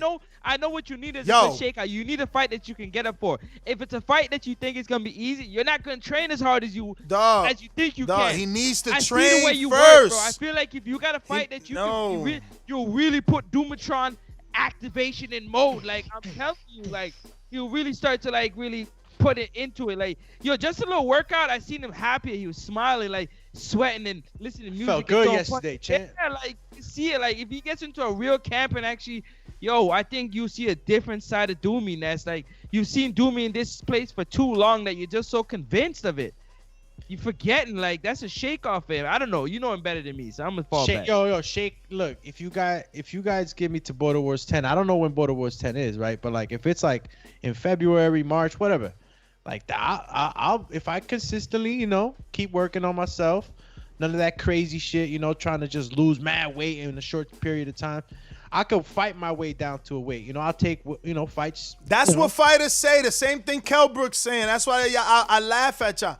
Until I see you do it, I can't be matchmaking you like that crazy, man. I can't. Yo, I gotta see you do it. Super Max went on the super chat, says Ness trying to talk the real champ out the heavyweight division. Hey, yo, listen. You right. He could stay in that division, but he refuses to do that as well, like in a healthy manner. You know what I'm saying? Like, yeah, you're gonna weigh 248, but you gotta work out. So Ness, and he's not built for the heavyweight division. Like, what about yeah, he might beat some of these heavyweights, but you know, I seen him spar heavyweights, man. What you say? What about Doomy versus Sean after this fight? Is that a good Sean, enough opponent? Mission Impossible? Yeah, we gotta see what happens. Doomy needs to in work. terms of style. Listen, it could be Doomy versus anybody as long as I see him working. Right. We got the date. It's May. Let's see what Doomy looks like in January. That's 2 months. All right. That's 2 months. Hold me accountable. You know what I'm saying? I'll hold you accountable. I'll message you every day. January, and I'm gonna be fighting Thanksgiving and all the holiday goodies, guys. So let's see what he looks like January 1st. I like this. Or January 10th, the 10th, because today's the 10th, so that makes it November 10th to December 10th is 1 month. Then in January, that's 60-day Doomy challenge. All right, so then Doomatron! First day. So now I will not only list my weights so that everybody sees it in the Border Wars chat, I will be posting videos, going live, all that stuff. No, so and I'm ready. Let's go, man. Help me get in shape, man. I'm terrible right now with this belly, man. My girl found me the perfect quote. I can't wait for tomorrow morning show. For my dogs are ready. They ready. They like, yo, bruh. Yo, Russ the Bus said turkey sub versus Doomy. Damn, he coming at you like, damn. Yo, I'm a vegetarian. Yeah, tell me about it. Whoever Yo, thinks you become Gus, vegetarian and you lose all the weight. Gus, lie. come back, Gus. We want to see you versus Eddie or you versus Supermax. Come on, champ. Come on back, man. Come on back. Gus the bus. Come on back, man. Let's go. Let's go. I lost my new soundbite, but that's because it's meant to be played tomorrow, but I was so excited to play it for today. Oh, actually, I think it's right here, right? I don't know, but let me see. Let me see. Did we get to everybody? Is everybody gotten to? Did we get to everybody? Yeah, we were just talking about Doomy and what he got to do for Bordeaux Town. That's all. All right, man. You know. You know. Yeah, man. Let's see what's going on here. Yo, the return. Yo, we gonna see January 1st where Doomy at. We gonna see. They saying Doomy stops Ness. That's why Ness want him to lose weight. So yo, Doomy, when you Doomy working stops out, me, you man. can't work out with Doomy Ness. is trying Mr. to make me in the bro fight. Doomy is Mr. Miyagi, man. You know what I'm saying? Like, however Ness, you want to where put you it. at when Doomy Doomy's working out? Mr. Miyagi or Doomy is Vitaly and I'm Vladimir, man. However you want. You know, That's you right. want to make me the vulnerable one? Well, I'm Vlad. I still had a historic career. Hey, Doomy, when you working out, where Ness at? Not the same time? Doesn't match up? Hell yeah, dog. Listen, let's not go down this route live on TV, man. No. Ness be ready. Ness be ready and willing. Ness want to live forever, man. Yeah, true. COVID stopped us though. For real, we was pretty decent, but COVID shut our gym down. You know. Yeah, that's why I'm. You know, when you saw me You gotta go downstairs- outside, man. Outside, man. And now this new governor is re-shutting us down. You seen that? Yeah, COVID cases is off the wall. It's Yo, I don't know. Texas allegedly. Let me tell you something that's gonna happen on Untitled. We'll talk about it then. All right, stay tuned. Mondays. Back call 7 take o'clock. over Border Wars. That would be. Let's do it. Let's set up all these matches. Back call versus everybody. May 31st. Let me tell you the exact date that we've been planning. Let me look it up because I've been fumbling that up. We're going to separate the women from the children and see who's really talking and who's ready to get to the freaking ring walking. So we're talking here, you know, leave it up to me. It would be Thursday the 27th till the 31st of May, which is Memorial Day, because everybody, even blue collar people, got that off. So in actuality, you only taking 2 days off of work. You know, but I'm pretty sure people be like, nah, fuck that, I'm flying in Friday. So I get it.